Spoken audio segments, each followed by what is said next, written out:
ಇವತ್ತಿನಿಂದ ಪ್ರಾರಂಭ ಆಗಿ 5 ದಿವಸ ನಡೀತಾ ಇರುವ ಈ ಪ್ರವಚನ ಮಾಲೆಯನ್ನು ಶ್ರೀಮತಿ ವೆಂಕಮ್ಮ ಮತ್ತು ಶ್ರೀ ಗಣಪಯ್ಯ ಟ್ರಸ್ಟ್ ದತ್ತಿಯ ಆಸರೆಯಲ್ಲಿ ನಮ್ಮ ಸಂಸ್ಥೆಯ ಹಿತೈಷಿಗಳಾದ ಶ್ರೀ ಜನಾರ್ದನ ಐರೋಡಿ ಉಪಹಾರದರ್ಶಿನಿ ಹೋಟೆಲ್ ಸರಣಿಯ ಮಾಲೀಕರು, ನಮ್ಮ ಸಂಸ್ಥೆಯ ಹಿತೈಷಿಗಳು.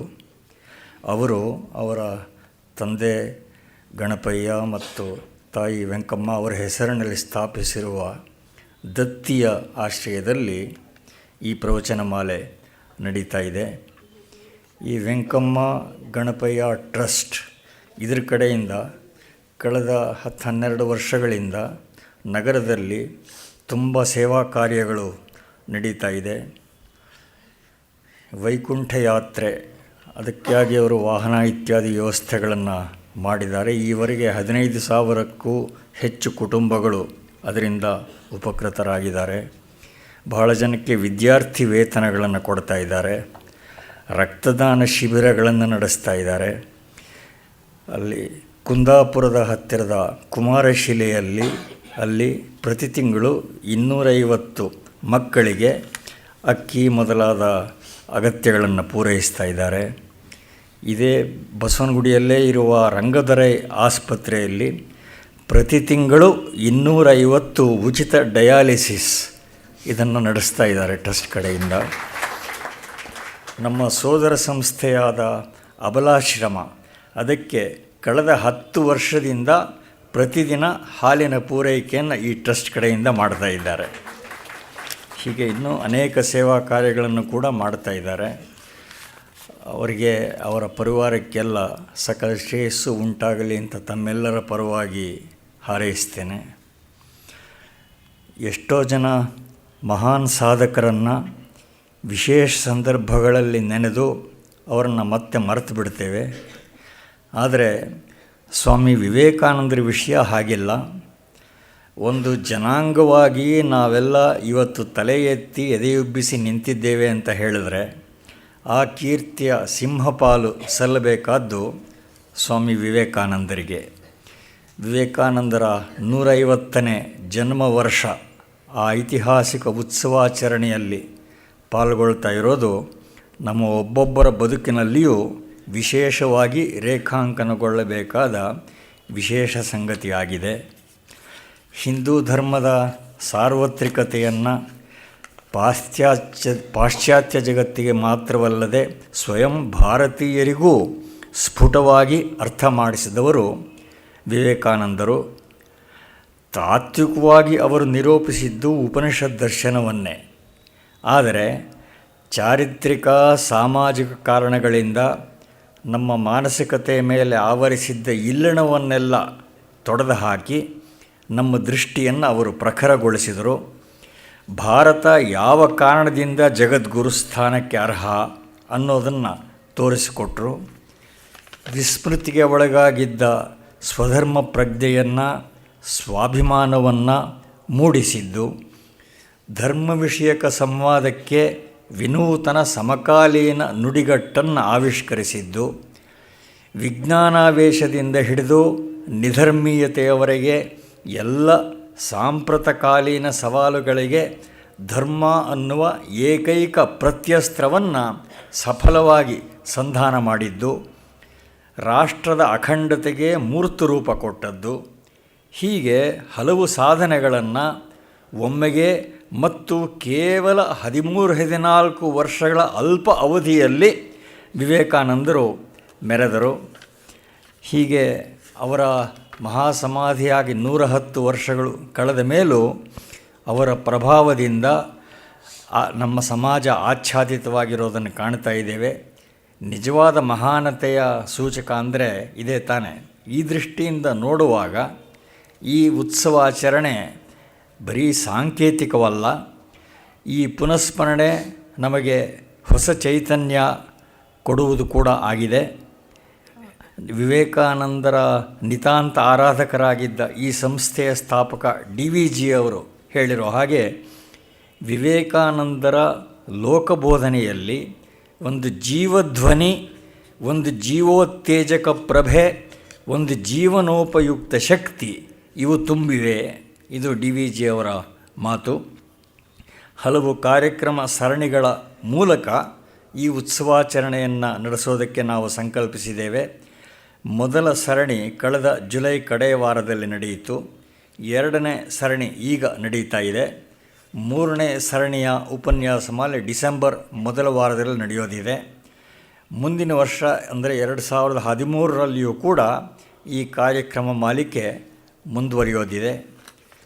ಇವತ್ತು ಆರಂಭವಾಗಿ 5 ದಿವಸ ಪ್ರವಚನ ಮಾಡೋದಕ್ಕೆ ಆಗಮಿಸಿರುವ ಪರಮಪೂಜ್ಯ ಶ್ರೀಮದ್ ಸ್ವಾಮಿ ವೀರೇಶಾನಂದ ಸರಸ್ವತಿ ಮಹಾರಾಜ್ ಅವರು ನಮ್ಮ ವೇದಿಕೆಗೆ ಹಾಗೂ ಇಡೀ ಸಮಾಜಕ್ಕೆ ಸುಪರಿಚಿತರೇ ಆಗಿದ್ದಾರೆ. ತುಮಕೂರಿನ ಶ್ರೀ ರಾಮಕೃಷ್ಣ ವಿವೇಕಾನಂದ ಆಶ್ರಮದ ಅಧ್ಯಕ್ಷರು. ಪೂರ್ವಾಶ್ರಮದಲ್ಲಿ ಎಲೆಕ್ಟ್ರಾನಿಕ್ಸ್ ಮತ್ತು ಕಮ್ಯುನಿಕೇಷನ್ಸ್ ವಿಭಾಗದಲ್ಲಿ ಇಂಜಿನಿಯರಿಂಗ್ ಪದವಿ ಪಡೆದಿದ್ದರು. ಬಾಲ್ಯದಿಂದಲೇ ಅಧ್ಯಾತ್ಮಾಸಕ್ತಿ ತಳೆದಿದ್ದ ಪೂಜ್ಯರು ಬ್ರಹ್ಮಲೀನ ಸ್ವಾಮಿ ಪುರುಷೋತ್ತಮಾನಂದಜಿಯವರಿಂದ ಪ್ರಭಾವಿತರಾಗಿ ತ್ಯಾಗ ಜೀವನಕ್ಕೆ ಸಂಕಲ್ಪಿಸಿ 1993ರಲ್ಲಿ ಹಿಮಾಲಯದ ಪವಿತ್ರ ಭಾಗೀರಥಿ ತೀರದಲ್ಲಿ ಸನ್ಯಾಸ ದೀಕ್ಷೆ ಪಡೆದರು. ಕನ್ನಡ, ಇಂಗ್ಲಿಷ್, ತೆಲುಗು ಇನ್ನೂ ಒಂದೆರಡು ಭಾಷೆಗಳಲ್ಲಿ ಪ್ರಭುತ್ವ ಪಡೆದಿದ್ದಾರೆ. ಗಾಯಕರಾಗಿಯೂ ಜನಪ್ರಿಯರಾಗಿದ್ದಾರೆ. ಯುರೋಪ್, ಅಮೆರಿಕಗಳಲ್ಲಿ, ಸಿಂಗಾಪುರ, ಕೊರಿಯಾ ಮೊದಲಾದ ದೇಶಗಳಲ್ಲಿಯೂ ಕೂಡ ಪ್ರವಚನಗಳನ್ನು ನೀಡಿ ಭಜನೆ, ಸಂವಾದ ಕಾರ್ಯಕ್ರಮಗಳನ್ನು ನಡೆಸಿದ್ದಾರೆ. 2004ರಲ್ಲಿ ಸ್ಪೇನ್ ದೇಶದ ಬಾರ್ಸೆಲೋನಾದಲ್ಲಿ ನಡೆದ ಚತುರ್ಥ ವಿಶ್ವಧರ್ಮ ಸಮ್ಮೇಳನದಲ್ಲಿ ಭಾರತದ ಪ್ರತಿನಿಧಿಯಾಗಿ ಭಾಗವಹಿಸಿದರು. ಇವರ ಬಹುಮುಖ ಸೇವಾ ಕಾರ್ಯಗಳನ್ನು ವಿಶೇಷವಾಗಿ ಹಿಂದುಳಿದ ಪ್ರದೇಶಗಳ ಮಾತೆಯರಿಗೋಸ್ಕರ, ಯುವಕರಿಗೋಸ್ಕರ ಮತ್ತು ಗ್ರಾಮೀಣ ವಿದ್ಯಾರ್ಥಿಗಳಿಗೋಸ್ಕರ ಇವರು ನಡೆಸಿಕೊಂಡು ಬಂದಿರುವ ಸೇವಾ ಕಾರ್ಯಗಳನ್ನು ಪರಿಗಣಿಸಿ ವಿಶ್ವಸಂಸ್ಥೆಯ ಒಂದು ಅನುವರ್ತನ ಸಂಸ್ಥೆಯಾದ ಅಮೆರಿಕದ ಯೂನಿವರ್ಸಲ್ ಪೀಸ್ ಫೆಡರೇಷನ್, ಆ ಸಂಸ್ಥೆ ಸ್ವಾಮೀಜಿಯವರಿಗೆ ವಿಶ್ವಶಾಂತಿ ರಾಯಭಾರಿ ಅನ್ನುವ ಪ್ರಶಸ್ತಿ ನೀಡಿ ಗೌರವಿಸಿದೆ. ಕಳೆದ ಸುಮಾರು 26 ವರ್ಷಗಳಿಂದ ಸ್ವಾಮೀಜಿಯವರು ಸಾರ್ವಜನಿಕರಿಗೆ ಮಾತ್ರವಲ್ಲದೆ ಶಿಕ್ಷಕ ಹಾಗೂ ವಿದ್ಯಾರ್ಥಿ ಸಮುದಾಯಗಳಿಗೆ ಆಧ್ಯಾತ್ಮಿಕ, ಧಾರ್ಮಿಕ ಸಂಸ್ಕಾರ ನೀಡುವ ನೂರಾರು ಕಾರ್ಯಕ್ರಮಗಳನ್ನು ರಾಜ್ಯಾದ್ಯಂತ ನಡೆಸಿಕೊಂಡು ಬಂದಿದ್ದಾರೆ.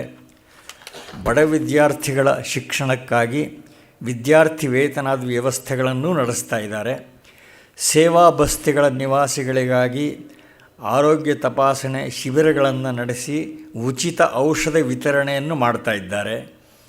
ಉದಾತ್ತ ವಿಚಾರಗಳ ಪ್ರಸಾರಕ್ಕಾಗಿ ವಿವೇಕ ದೀಪ್ತಿ ಅನ್ನುವ ದ್ವೈಮಾಸಿಕ ಪತ್ರಿಕೆಯನ್ನು ನಡೆಸ್ತಾ ಇದ್ದಾರೆ. ಪೂಜ್ಯ ಸ್ವಾಮಿ ವೀರೇಶಾನಂದ ಸರಸ್ವತಿಗಳ ವಿದ್ವತ್ತೆಯನ್ನು, ಸಮಾಜಾಭಿಮುಖ ಕಾರ್ಯಗಳನ್ನು ಅನುಲಕ್ಷಿಸಿ ತುಮಕೂರು ವಿಶ್ವವಿದ್ಯಾಲಯ ಕಳೆದ ವರ್ಷ ಇವರಿಗೆ ಗೌರವಾರ್ಥ ಡಾಕ್ಟರೇಟ್ ಡಿಲಿಟ್ ಪ್ರದಾನ ಮಾಡಿದೆ. ಇದು ನಮಗೆಲ್ಲ ಬಹಳ ಅಭಿಮಾನಾಸ್ಪದ ಸಂಗತಿಯಾಗಿದೆ. ಅದೇ ವಿಶ್ವವಿದ್ಯಾಲಯ ಅವರಿಗೆ ಗೌರವಾರ್ಥ ಪ್ರಾಧ್ಯಾಪಕರು ಅನ್ನೋ ಮನ್ನಣೆಯನ್ನು ಕೂಡ ಕೊಟ್ಟಿದೆ. ಈ ಹಿಂದೆಯೂ ಪೂಜ್ಯ ಸ್ವಾಮೀಜಿಯವರ ಹಲವು ಪ್ರವಚನ ಮಾಲೆಗಳು ಇದೇ ವೇದಿಕೆಯಲ್ಲಿ ನಡೆದಿವೆ. ಶ್ರೀರಾಮಕೃಷ್ಣ ಪರಮಹಂಸರ ಉಪದೇಶಾಮೃತ ಕುರಿತು, ಮಾನವಾಭ್ಯುದಯಕ್ಕೆ ದಿವ್ಯತ್ರಯರ ಪಥದರ್ಶನ ಕುರಿತು ಇತ್ಯಾದಿ. ಈ 5 ದಿವಸ ಸನಾತನ ಧರ್ಮದ ಪುನರುಜ್ಜೀವಕ ಸ್ವಾಮಿ ವಿವೇಕಾನಂದ ಈ ವಿಷಯ ಕುರಿತು ಪ್ರವಚನ ನೀಡುವವರಿದ್ದಾರೆ. ತಮ್ಮೆಲ್ಲರ ಪರವಾಗಿ ಅವರಿಗೆ ಪ್ರಣಾಮ ಸಲ್ಲಿಸ್ತಾ ಪ್ರವಚನ ಮಾಲೆಯನ್ನು ಉಪಕುಮರಿಸಬೇಕು ಅಂತ ಪ್ರಾರ್ಥನೆ ಮಾಡ್ತೇನೆ.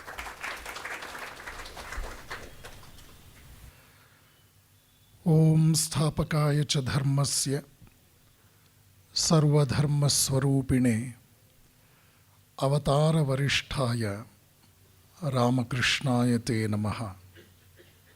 ಓಂ ಯಥಾಗ್ನೇರ್ದಾಹಿಕಾ ಶಕ್ತೆ ರಾಮಕೃಷ್ಣೇ ಸ್ಥಿತಾ ಹಿಯ ಸರ್ವವಿದ್ಯಾಸ್ವರೂಪಾಂ ತಾಂ ಶಾರದಾಂ ಪ್ರಣಮಾಮ್ಯಹಂ. ಓಂ ನಮಃ ಶ್ರೀ ಯತಿರಾಜಾಯ ವಿವೇಕಾನಂದ ಸೂರಯೇ ಸಚ್ಚಿತ್ ಸುಖಸ್ವರೂಪಾಯ ಸ್ವಾಮಿನೇ ತಾಪಹಾರಿಣೆ.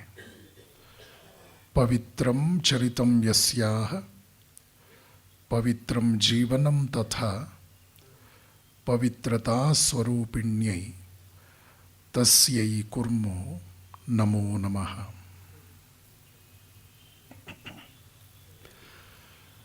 ಜಗದ್ರಕ್ಷಕನಾದ ಪರಮಾತ್ಮನನ್ನು ಶ್ರದ್ಧೆಯಿಂದ ಸ್ಮರಿಸ್ತೇನೆ. ಗೋಖಲೆ ಸಂಸ್ಥೆಯ ಸಂಸ್ಥಾಪಕರು, ಈ ಪವಿತ್ರ ಭರತಖಂಡ ಕಂಡಂತಹ ಮಹಾನ್ ದಾರ್ಶನಿಕರು.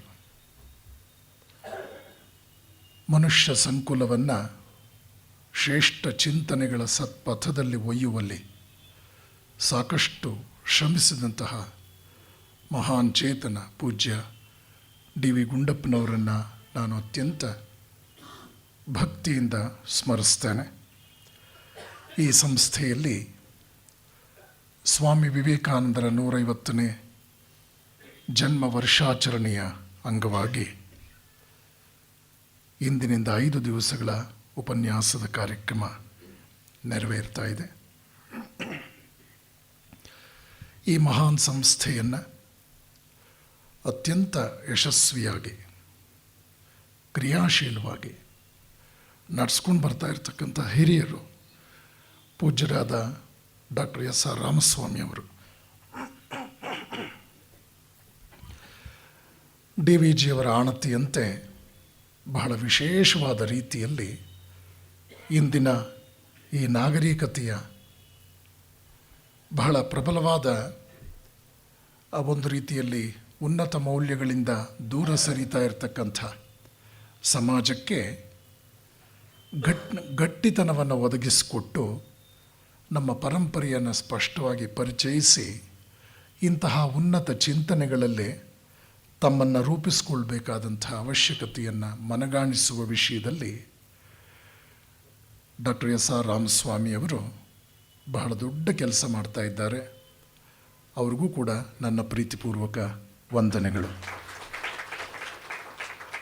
ಗೋಖಲೆ ಸಂಸ್ಥೆ ಬಹುಶಃ ಉತ್ಪ್ರೇಕ್ಷೆಯಲ್ಲ, ಕರ್ನಾಟಕದ ಎಲ್ಲ ವಿಶ್ವವಿದ್ಯಾನಿಲಯಗಳನ್ನು ಒಟ್ಟಿಗೆ ಹಾಕಿದ್ರೂ ಕೂಡ ಈ ಸಂಸ್ಥೆ ನೀಡ್ತಾ ಇರತಕ್ಕಂಥ ಸಂಸ್ಕೃತಿಯನ್ನು ನಮ್ಮ ವಿಶ್ವವಿದ್ಯಾನಿಲಯಗಳು ನೀಡ್ತಾ ಇಲ್ಲ. ಇದೊಂದು ವಿಶ್ವವಿದ್ಯಾನಿಲಯದ ಗೌರವ ಪ್ರಾಧ್ಯಾಪಕನಾಗಿಯೂ ನಾನು ಹೇಳ್ತಾ ಇದ್ದೇನೆ. ಕಾರಣ ಇಷ್ಟೇ, ವರ್ಷದಲ್ಲಿ ಸುಮಾರು 330 ದಿವಸಗಳ ಕಾಲ ನಿರಂತರವಾಗಿ ಜನತೆಗೆ ಇಂತಹ ಉನ್ನತ ಚಿಂತನೆಯನ್ನು ಕೊಡುವಂಥದ್ದು ಭೂಲೋಕದಲ್ಲಿಯೇ ಒಂದು ದೊಡ್ಡ ಕಾರ್ಯ, ಪರಮಾತ್ಮ ಮೆಚ್ಚುವಂತಹ ಕಾರ್ಯ. ಇದು ಸಮಾಜದಲ್ಲಿ ಜೇನುನೊಣಗಳ ಸಂತತಿಯನ್ನು ಹೆಚ್ಚಿಸುವಂತಹ ಸತ್ಕಾರ್ಯ. ತಿಪ್ಪೇನೊಣಗಳು ಬೆಳೆಯೋದಕ್ಕೆ ಹೆಚ್ಚಿನ ಶ್ರಮ ಪಡಬೇಕಾಗಿಲ್ಲ, ಆದರೆ ಜೇನುನೊಣಗಳನ್ನು ರೂಪಿಸುವುದು ಸಾಮಾನ್ಯ ವಿಷಯವಲ್ಲ. ಜೊತೆಗೆ ಜೇನುನೊಣಗಳನ್ನು ಜೇನುನೊಣಗಳಾಗಿ ಉಳಿಸ್ಕೊಳ್ಳೋದು ಕೂಡ ಬಹಳ ದೊಡ್ಡ ಕಾರ್ಯ. ಈ ನಿಟ್ಟಿನಲ್ಲಿ ನಮ್ಮ ಗೋಖಲೆ ವಿಚಾರ ಸಂಸ್ಥೆ ಅದ್ಭುತವಾದ ಕೆಲಸವನ್ನು ಮಾಡ್ತಾ ಇದೆ. ಇದನ್ನು ನಾವೆಲ್ಲರೂ ಕೂಡ ಕೃತಜ್ಞತೆಯಿಂದ ಸ್ಮರಿಸೋಣ.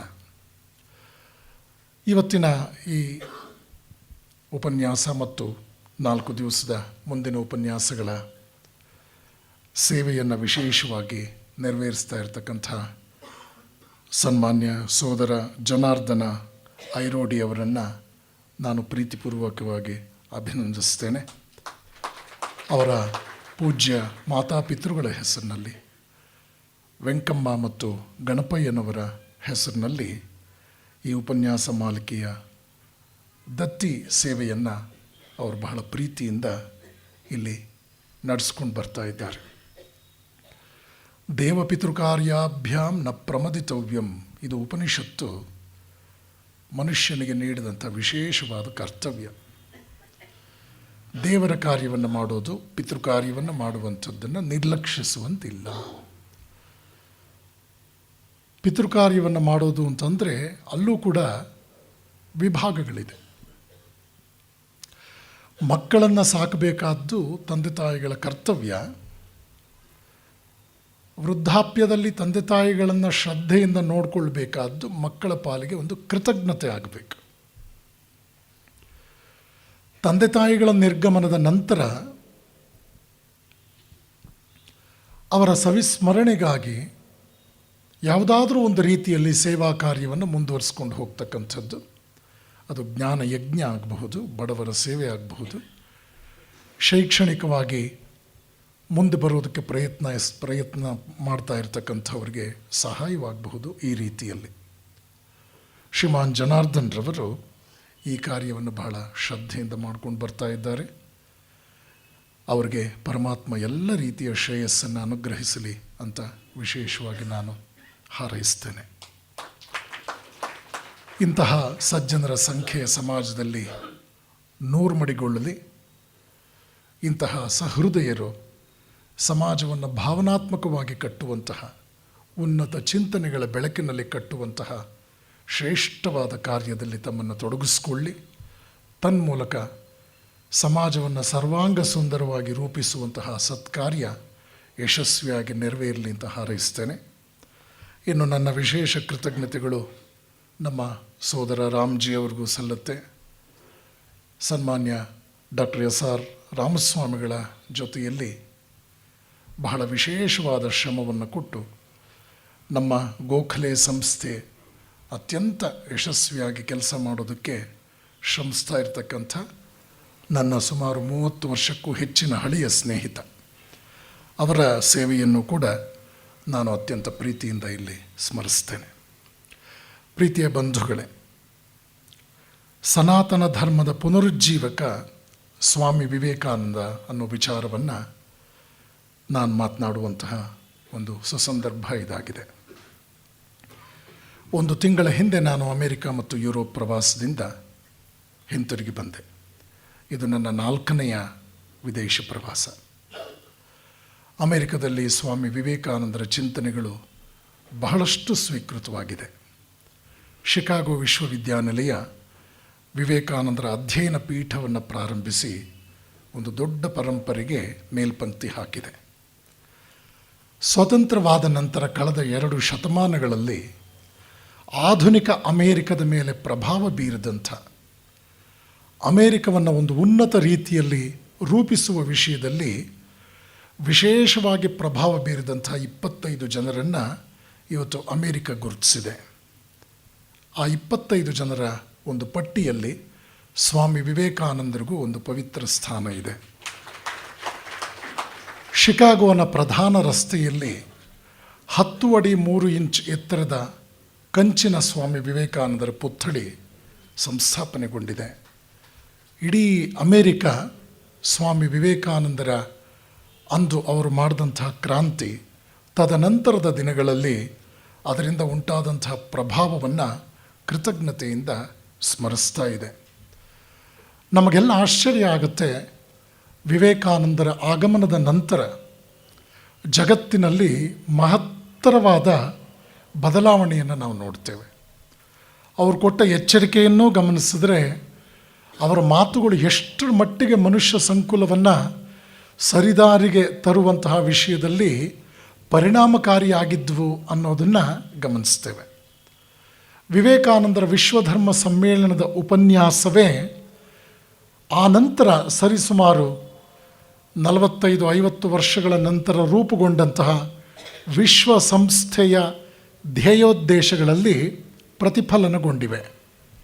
ಹ್ಯಾರಿ ಟ್ರೂಮನ್, ಅಮೆರಿಕದ ಅಧ್ಯಕ್ಷ, ವಿಶ್ವಸಂಸ್ಥೆಯ ಉದ್ಘಾಟನೆಯ ಸಮಾರಂಭದಲ್ಲಿ ಮಾತನಾಡ್ತಾ, 2 ವಿಶ್ವಯುದ್ಧಗಳನ್ನು ಕಂಡ ಜಗತ್ತು ಲಕ್ಷಾಂತರ ಜನರ ಪ್ರಾಣಹಾನಿಗೆ ಕಾರಣವಾಯಿತು. ಒಂದು ವೇಳೆ ವಿಶ್ವಸಂಸ್ಥೆ 50 ವರ್ಷಗಳ ಹಿಂದೆಯೇ ಸ್ಥಾಪನೆಗೊಂಡಿದ್ದರೆ ಇಷ್ಟು ಪ್ರಾಣಹಾನಿಯನ್ನು ತಪ್ಪಿಸಬಹುದಾಗಿತ್ತು ಅಂತ ಹೇಳಿದಾಗ ಅಲ್ಲಿದ್ದ ಜನರೆಲ್ಲರೂ ಕೂಡ ಬಹಳ ಉತ್ಸಾಹದಿಂದ ಕರತಾಡನ ಮಾಡಿದ್ರಂತೆ. ಆದರೆ ಹ್ಯಾರಿ ಟ್ರೂಮನ್ ಮುಂದುವರಿಸ್ತಾ ಹೇಳ್ತಾರೆ, ಇವತ್ತು ವಿಶ್ವಸಂಸ್ಥೆ ಆಗಿರಬಹುದು, ನಮ್ಮ ಧ್ಯೇಯೋದ್ದೇಶಗಳು ಕೇವಲ ಕಾಗದದ ಮೇಲೆ ಮಾತ್ರ ಉಳಿದ್ರೆ ಮುಂದಿನ ದಿನಗಳಲ್ಲೂ ನಡೆಯಬಹುದಾದ ರಕ್ತಪಾತವನ್ನು ತಪ್ಪಿಸೋದಕ್ಕೆ ಆಗೋದಿಲ್ಲ ಅಂತ ಹೇಳಿದಾಗ ಜನ ಗಂಭೀರವಾಗಿ ಚಿಂತೆ ಮಾಡೋದಕ್ಕೆ ಪ್ರಾರಂಭ ಮಾಡಿದ್ರಂತೆ.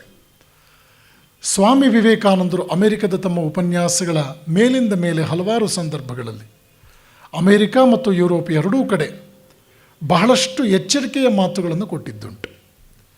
ಅಮೆರಿಕದಲ್ಲಿ ಅವರು ಧರ್ಮದ ಬಗ್ಗೆ ಮಾತನಾಡ್ತಾ, ಧರ್ಮ ಮನುಷ್ಯನ ಅಭ್ಯುದಯಕ್ಕೆ ಒಂದು ಸಕಾರಾತ್ಮಕವಾದ ರೀತಿಯಲ್ಲಿ ಎಷ್ಟು ಒಳ್ಳೆಯ ಕೆಲಸ ಮಾಡಬಹುದಾಗಿತ್ತೋ ಅದನ್ನು ಮನುಷ್ಯ ಬಹಳ ವಿಕೃತವಾಗಿ ಬಳಸಿದ್ದಾನೆ, ನೆಗೆಟಿವ್ ಆಗಿ ಬಳಸಿದ್ದಾನೆ.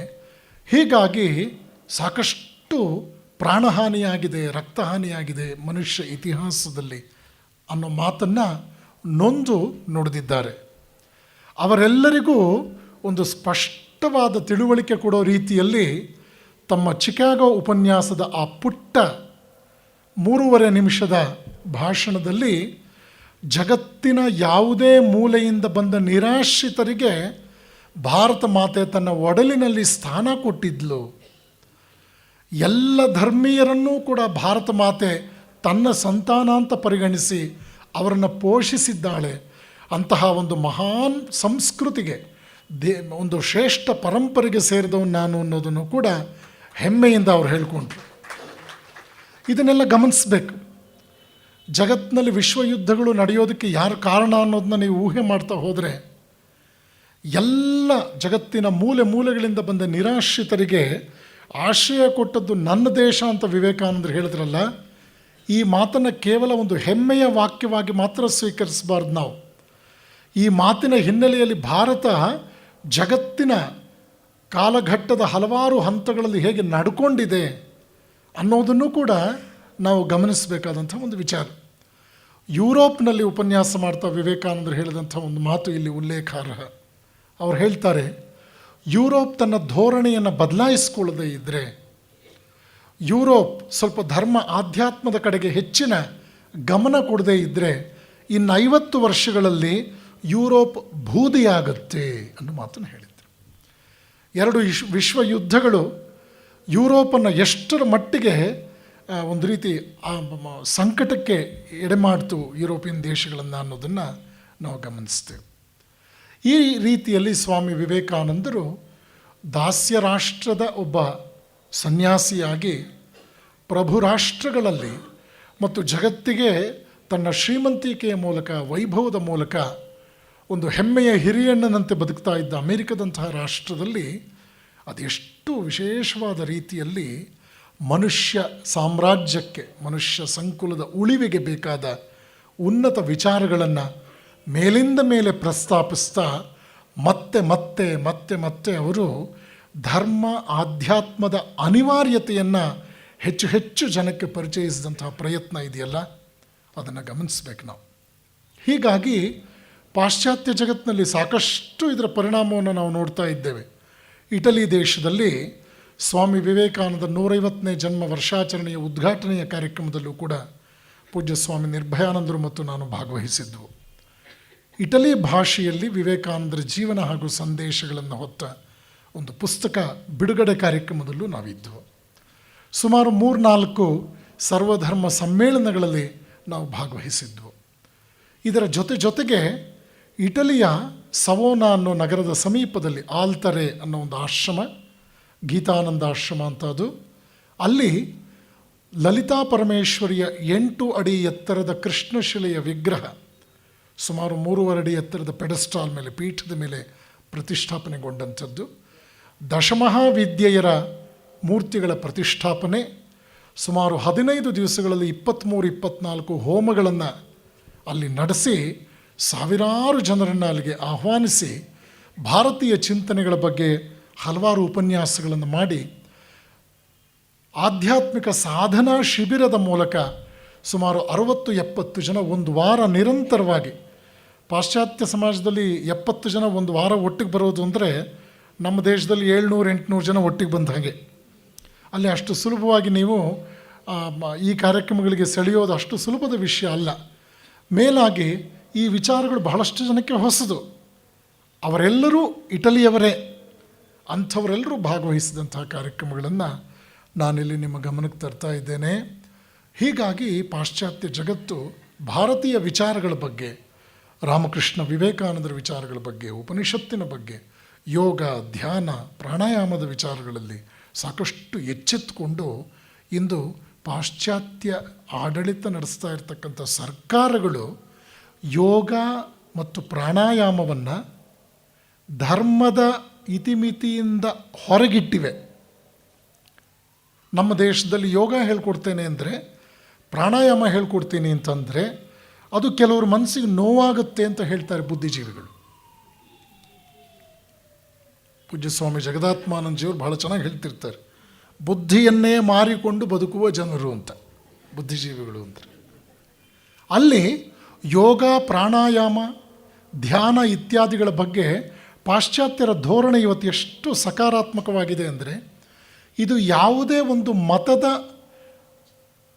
ಮೌಲ್ಯಗಳು, ಬೋಧನೆಗಳಿಗೆ ಧಕ್ಕೆ ತರದಂತಹ ಮನುಷ್ಯನ ಉನ್ನತ ಬದುಕಿಗೆ ಅತ್ಯವಶ್ಯಕವಾದ ಚಿಂತನೆಗಳು, ಇದು ಬೇಕೇ ಬೇಕು ಅನ್ನೋ ಮಟ್ಟದಲ್ಲಿ ಪಾಶ್ಚಾತ್ಯರು ಇವತ್ತು ಅದನ್ನು ಸ್ವೀಕರಿಸಿದ್ದಾರೆ.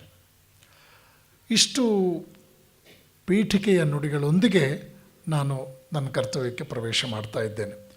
ಸ್ವಾಮಿ ವಿವೇಕಾನಂದರು ಸನಾತನ ಧರ್ಮದ ಪುನರುಜ್ಜೀವಕರಾಗಿ ಕೆಲಸ ಮಾಡಿದ್ದನ್ನು ನಾವು ಗಮನಿಸ್ತೇವೆ. ನಮ್ಮ ದೇಶವನ್ನು ಗಮನಿಸ್ತಾ ಬಂದರೆ ರಾಮೋ ವಿಗ್ರಹವಾನ್ ಧರ್ಮ ಅಂತ ಹೇಳಿ ಶ್ರೀರಾಮನ ಸಮಗ್ರ ಜೀವನವನ್ನೇ ನಾವು ಅನುಸರಿಸಬೇಕಾದ ಒಂದು ಉನ್ನತವಾದ ಬದುಕು ಅಂತ ಹೇಳಿ ಪರಿಗಣಿಸ್ತೇವೆ. ಶ್ರೀರಾಮನಂಥ ವ್ಯಕ್ತಿಯನ್ನು ಜಗತ್ತಿನಲ್ಲಿ ಇನ್ನೆಲ್ಲೂ ನೀವು ನೋಡೋದಕ್ಕೆ ಸಾಧ್ಯ ಇಲ್ಲ.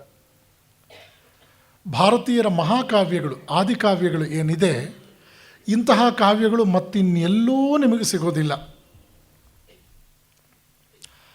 ಶ್ರೀರಾಮನ ಜೀವನ ಅಷ್ಟರ ಮಟ್ಟಿಗೆ ಮನುಷ್ಯ ಸಂಕುಲದ ಮೇಲೆ ಪ್ರಭಾವ ಬೀರಿದಂಥದ್ದು.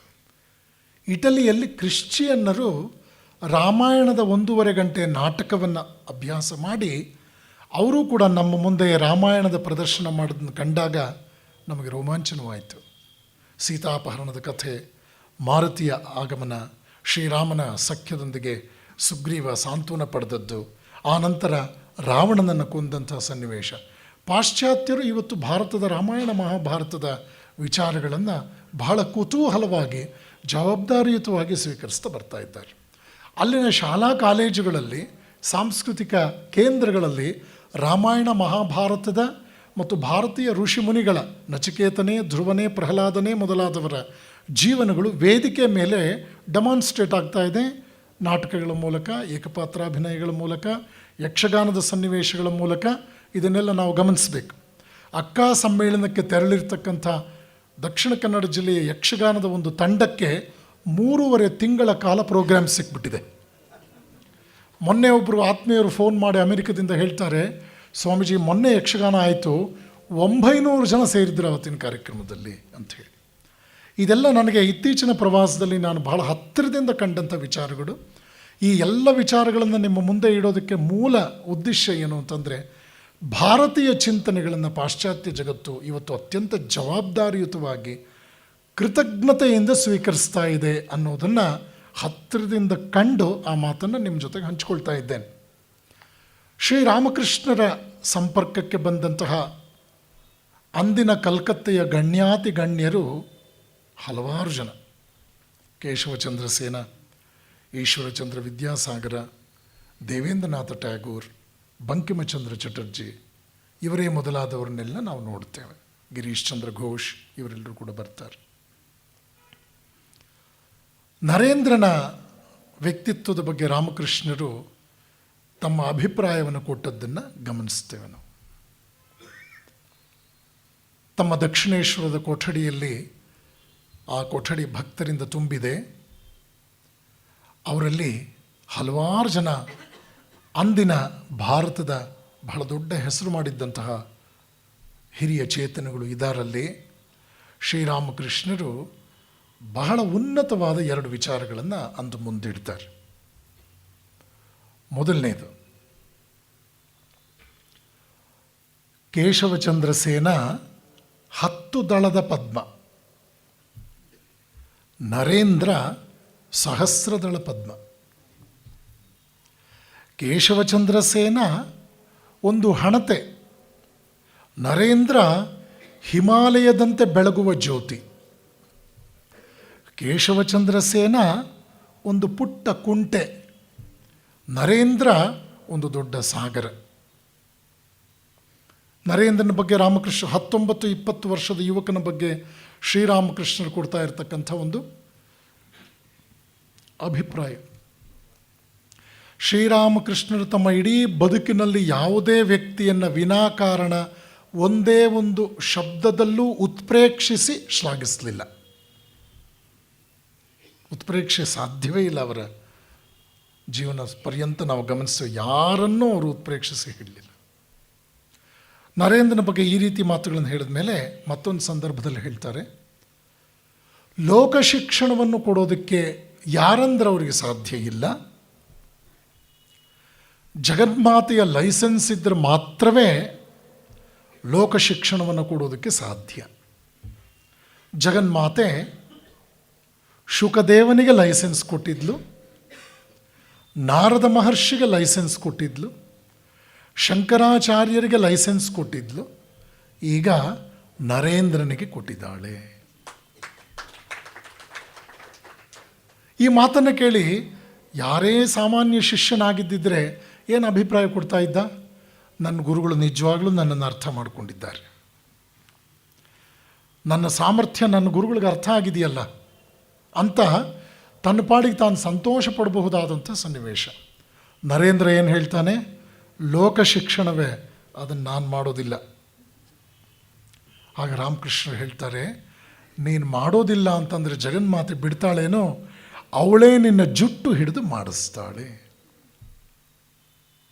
ಈ ಮಾತನ್ನು ಗಮನಿಸಿದಾಗ ನಾನು ಶ್ರೀರಾಮನ ಪ್ರಸ್ತಾಪ ಮಾಡಿದೆ. ತ್ರೇತಾಯುಗದಲ್ಲಿ ಶ್ರೀರಾಮ ಅದೆಂಥ ಅದ್ಭುತವಾದ ಜೀವನವನ್ನು ನಡೆಸಿ ಮನುಷ್ಯ ಸಂಕುಲಕ್ಕೆ ಮಾದರಿಯಾಗಿದ್ದಾನೆ ಅನ್ನೋದನ್ನ ನಾವು ಗಮನಿಸಿದ್ದೇವೆ. ಇನ್ನು ದ್ವಾಪರ ಯುಗದಲ್ಲಿ ಶ್ರೀಕೃಷ್ಣ ವಿಶ್ವಗುರುವಾಗಿ ಇಡೀ ಜಗತ್ತಿಗೆ ಬೇಕಾದಂತಹ ಒಂದು ಉನ್ನತ ಚಿಂತನೆಯನ್ನು ಗೀತೆಯ ರೂಪದಲ್ಲಿ ಕೊಟ್ಟಿದ್ದಾನೆ. ಶ್ರೀಕೃಷ್ಣನ ನಂತರ ಸರಿಸುಮಾರು 1500 ವರ್ಷಗಳಲ್ಲಿ ಬುದ್ಧನ ಅವತರಣವಾಗಿದೆ. ಬುದ್ಧ ವಿಶ್ವಗುರುವಾದ. ಬುದ್ಧನ ನಂತರ ಸುಮಾರು 1000 ವರ್ಷಗಳಿಗೆ ಶಂಕರಾಚಾರ್ಯರ ಆಗಮನವಾಗಿದೆ. ಶಂಕರರು ಕೂಡ ಜಗದ್ಗುರುವಾಗಿ ಬೆಳಗಿದ್ದಾರೆ. ಶಂಕರರ ನಂತರ ಸರಿಸುಮಾರು 1000 ವರ್ಷಕ್ಕೆ ಸ್ವಾಮಿ ವಿವೇಕಾನಂದರು ಆಗಮಿಸಿದ್ದಾರೆ. ನಾವು ಗಮನಿಸ್ತಾ ಹೋದರೆ 1000 ವರ್ಷಕ್ಕೆ ಒಮ್ಮೆ ಇಂಥ ಮಹಾನ್ ಚೇತನ ಜಗತ್ತಿಗೆ ಆಗಮಿಸಿದೆ. ಆ ಚೇತನ ನೀಡಿದ ಬೆಳಕು ಇಡೀ ಜಗತ್ತನ್ನು ಬೆಳಗಿದೆ. ಹೀಗಾಗಿ ಶ್ರೀರಾಮಕೃಷ್ಣರು ಹೇಳಿದಂಥ ಮಾತು ಇವತ್ತು ನನ್ನ ಉಪನ್ಯಾಸದ ಶೀರ್ಷಿಕೆ ಅದೆಷ್ಟು ತಾಳೆಯಾಗುತ್ತೆ ಗಮನಿಸಿ.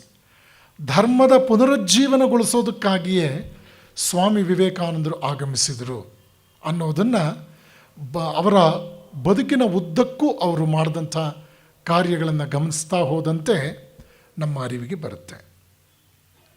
ಮನುಷ್ಯ ಜನಾಂಗವನ್ನು ರೂಪಿಸೋದರಲ್ಲಿ ಅನಾದಿ ಕಾಲದಿಂದಲೂ ಹಿಡಿದು ಇವತ್ತಿನವರೆಗೂ ಪ್ರಭಾವ ಬೀರ್ತಾ ಇರತಕ್ಕಂಥ ಅತ್ಯಂತ ಪ್ರಬಲ ಶಕ್ತಿಯೇ ಧರ್ಮ. ನೋಡಿ, ಗಮನಿಸಬಹುದು ನಾವು, ವಿಭಿನ್ನ ಮಾನವರನ್ನು ಒಂದುಗೂಡಿಸುವ ಮಹತ್ತರ ಪ್ರೇರಣೆ ಧರ್ಮದ ಮೂಲದಿಂದಲೇ ಬಂದಿದೆ. ಎಲ್ಲ ಸಾಮಾಜಿಕ ಸಂಸ್ಥೆಗಳಿಗೂ ಕೂಡ ಒಂದಲ್ಲ ಒಂದು ರೀತಿಯಲ್ಲಿ ಧರ್ಮದ ಹಿನ್ನೆಲೆಯೇ ಅದರ ಮೇಲ್ಪಂಕ್ತಿಯಾಗಿದೆ. ಧರ್ಮದ ಬಾಂಧವ್ಯ ಇದೆ ನೋಡಿ, ಇದು ಅದ್ಭುತವಾದ್ದು. ಒಂದು ದೇಶದ, ವಂಶದ, ವಾತಾವರಣದ, ಜನಾಂಗದ ಅಥವಾ ಬಂಧುತ್ವಕ್ಕಿಂತಲೂ ಅನೇಕ ಸಂದರ್ಭಗಳಲ್ಲಿ ಧಾರ್ಮಿಕ ಬಂಧುತ್ವ ಹೆಚ್ಚು ಪ್ರಭಾವಶಾಲಿಯಾಗಿ ಕೆಲಸ ಮಾಡಿದೆ. ಒಡಹುಟ್ಟಿದವರಿಗಿಂತ, ಒಂದೇ ಕುಲ ಬಾಂಧವರಿಗಿಂತ ಒಂದು ದೇವರನ್ನು ಆರಾಧಿಸುವ ಒಂದು ಧರ್ಮದ ಅನುಯಾಯಿಗಳಾದ ಜನ ಹೆಚ್ಚು ಒಗ್ಗಟ್ಟಾಗಿರೋದನ್ನು ಮನುಷ್ಯ ಇತಿಹಾಸದಲ್ಲಿ ಗಮನಿಸ್ತೇವೆ. ಇನ್ನು ಧರ್ಮವನ್ನು ಇಲ್ಲಿ ಸನಾತನ ಧರ್ಮ ಅಂತಲೇ ನಾನು ಗುರುತಿಸಿದ್ದೇವೆ, ಈ ಉಪನ್ಯಾಸದಲ್ಲಿ ಗುರುತಿಸಿದ್ದೇವೆ. ಸನಾತನ ಅನ್ನೋ ಶಬ್ದ ಬಹಳಷ್ಟು ಜನಕ್ಕೆ ಒಂದು ರೀತಿ ತಪ್ಪು ಗ್ರಹಿಕೆ. ಸನಾತನಿಗಳು, ಸನಾತನವಾದದ್ದು ಅಂದರೆ ಪೌರೋಹಿತಶಾಹಿ, ಶೋಷಣೆಗಾಗಿಯೇ ರೂಪಿಸಿಕೊಂಡಂತಹ ವಿಚಾರಗಳು, ಆಮೇಲೆ ತರತಮ ಭಾವನೆಯನ್ನು ಬೆಳೆಸಿದಂತಹ ಜೀವನ ವಿಧಾನಗಳು, ಈ ರೀತಿಯ ಹತ್ತಾರು ರೀತಿಯಲ್ಲಿ ಅದನ್ನು ಹೇಳಿಬಿಡ್ತಾರೆ. ಮನುಷ್ಯ ತನ್ನ ಅನುಕೂಲಕ್ಕೆ ತಕ್ಕಂತೆ ಈ ವಿಚಾರಗಳನ್ನು ವಿಕೃತಗೊಳಿಸಿದ್ದು ಕೂಡ ಉಂಟು. ನಮಗೆಷ್ಟೋ ಸಲ ಆಶ್ಚರ್ಯವಾಗುತ್ತೆ, ಒಂದು ವ್ಯವಸ್ಥೆಯವರು ಮತ್ತೊಂದು ವ್ಯವಸ್ಥೆಯನ್ನು ಶೋಷಿಸಿದರು ಅನ್ನೋದನ್ನ ಮತ್ತೆ ಮತ್ತೆ ನಾವು ಕೇಳ್ತೀವಲ್ಲ, ಅದು ಎರಡು ವ್ಯವಸ್ಥೆಗಳ ನಡುವೆ ಇರತಕ್ಕಂಥ ಬಾಂಧವ್ಯ, ಸಂಬಂಧ, ಸಂಪರ್ಕ ಅಂತ ಪರಿಗಣಿಸೋದಾದರೆ, ಒಂದೇ ವ್ಯವಸ್ಥೆಯ ಶಕ್ತರು ಅದೇ ವ್ಯವಸ್ಥೆಯ ಅಶಕ್ತರನ್ನು ಮೊದಲನೇ ವಿಭಾಗದಲ್ಲಿ ಏನು ಶೋಷಣೆ ಅಂತ ಕರೆದ್ರಲ್ಲ, ಅದರ 100 ಪಟ್ಟು 1000 ಪಟ್ಟು ಶೋಷಿಸಿದ್ದು ಇತಿಹಾಸ. ಹಾಗಾಗಿ ಈ ರೀತಿಯ ವಿಶ್ಲೇಷಣೆಗಳು, ಈ ಪೌರೋಹಿತಶಾಹಿ ಅನ್ನೋದು ಅಥವಾ ಯಾವುದೋ ರೀತಿ ಶೋಷಣೆಗಾಗಿಯೇ ರೂಪುಗೊಂಡಂಥ ವ್ಯವಸ್ಥೆ ಅನ್ನೋದು, ಇದನ್ನು ನಾವು ನಂಬಬಾರ್ದು, ಇದರಿಂದ ಬಹಳಷ್ಟು ತೊಂದರೆಗಳಿದೆ ಅಂತಕ್ಕಂಥ ಕೆಲವು ಸಂದರ್ಭಗಳಲ್ಲಿ ಸಾಮಾಜಿಕವಾಗಿ ಆ ರೀತಿಯ ತೊಂದರೆಗಳಾಗಿರಬಹುದು. ಆದರೆ ಆ ಒಂದು ವ್ಯವಸ್ಥೆಯ ಮೂಲ ಉದ್ದೇಶ ಅದಾಗಿರಲಿಲ್ಲ ಅನ್ನೋದನ್ನ ಗುರುತಿಸೋದು ಕಷ್ಟವೇನಲ್ಲ. ಅದನ್ನು ಸ್ವಲ್ಪ ಗಮನಿಸಬೇಕು, ನಾವು ಹತ್ತಿರದಿಂದ ಗಮನಿಸಬೇಕು. ಯಾಕೆಂದರೆ ಶೋಷಣೆ ಅಂತಕ್ಕಂಥದ್ದು ಜಾತಿ ಆಧಾರಕ್ಕಿಂತಲೂ ವಿಭಿನ್ನವಾಗಿ ಮನುಷ್ಯರ ನಡುವೆ, ಅಣ್ಣ ತಮ್ಮಂದರ ನಡುವೆ ಶೋಷಣೆ ಇರುತ್ತೆ. ಅಲ್ಲಿ ಯಾವ ಜಾತಿ ಅಡ್ಡ ಬರುತ್ತೆ?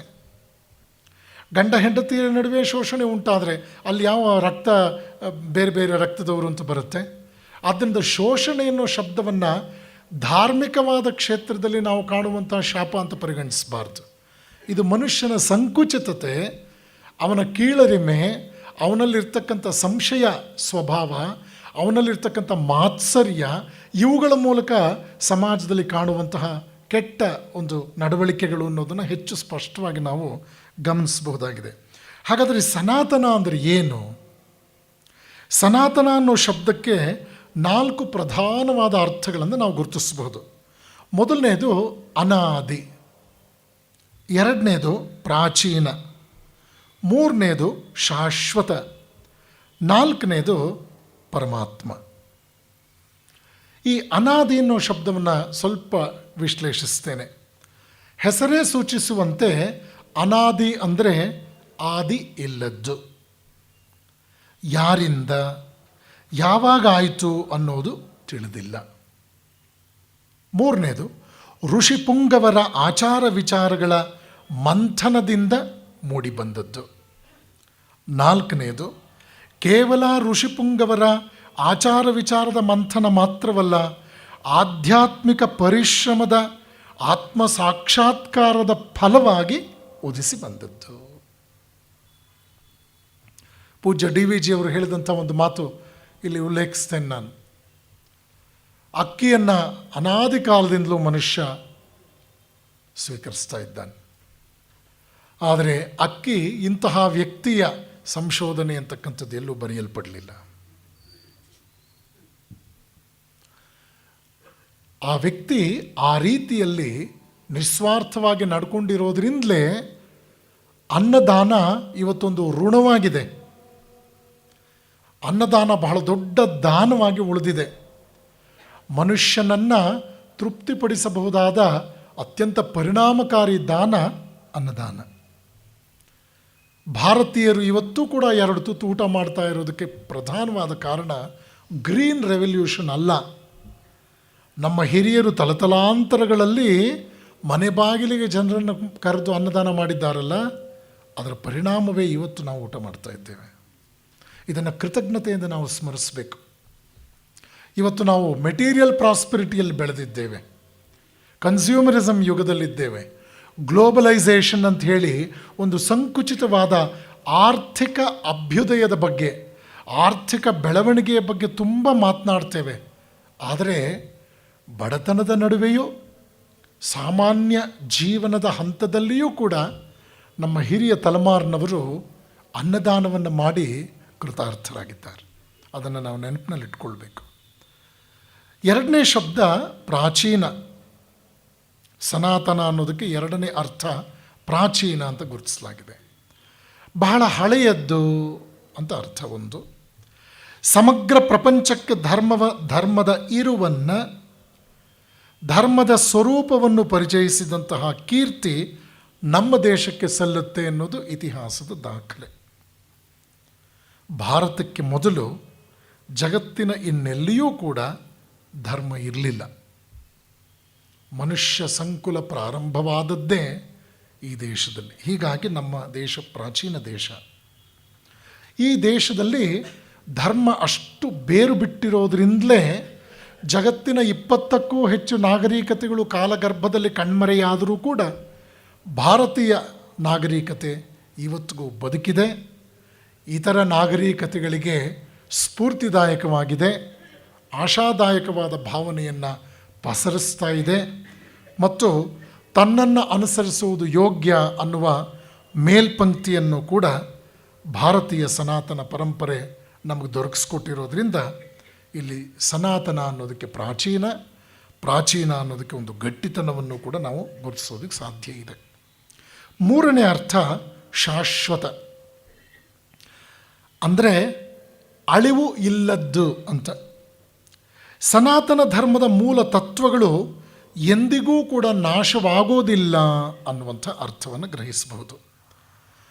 ಯಾವ ಕಾಲಕ್ಕೂ ಆಚರಣೆಗೆ ಯೋಗ್ಯವಾದದ್ದನ್ನು ಇದು ತನ್ನ ಒಡಲಿನಲ್ಲಿ ಇಟ್ಕೊಂಡಿದೆ ಅನ್ನುವ ಅರ್ಥವೂ ಉಂಟು.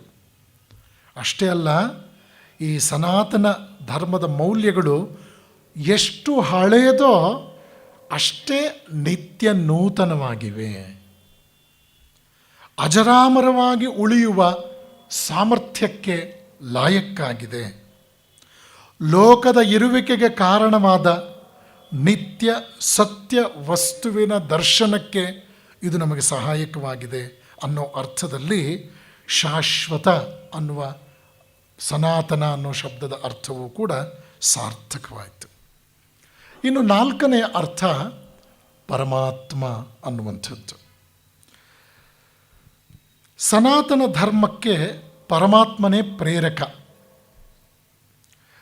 ಪರಮಾತ್ಮನಿಗೆ ಸನಾತನ ಅನ್ನೋ ನಾಮವೂ ಇದೆ.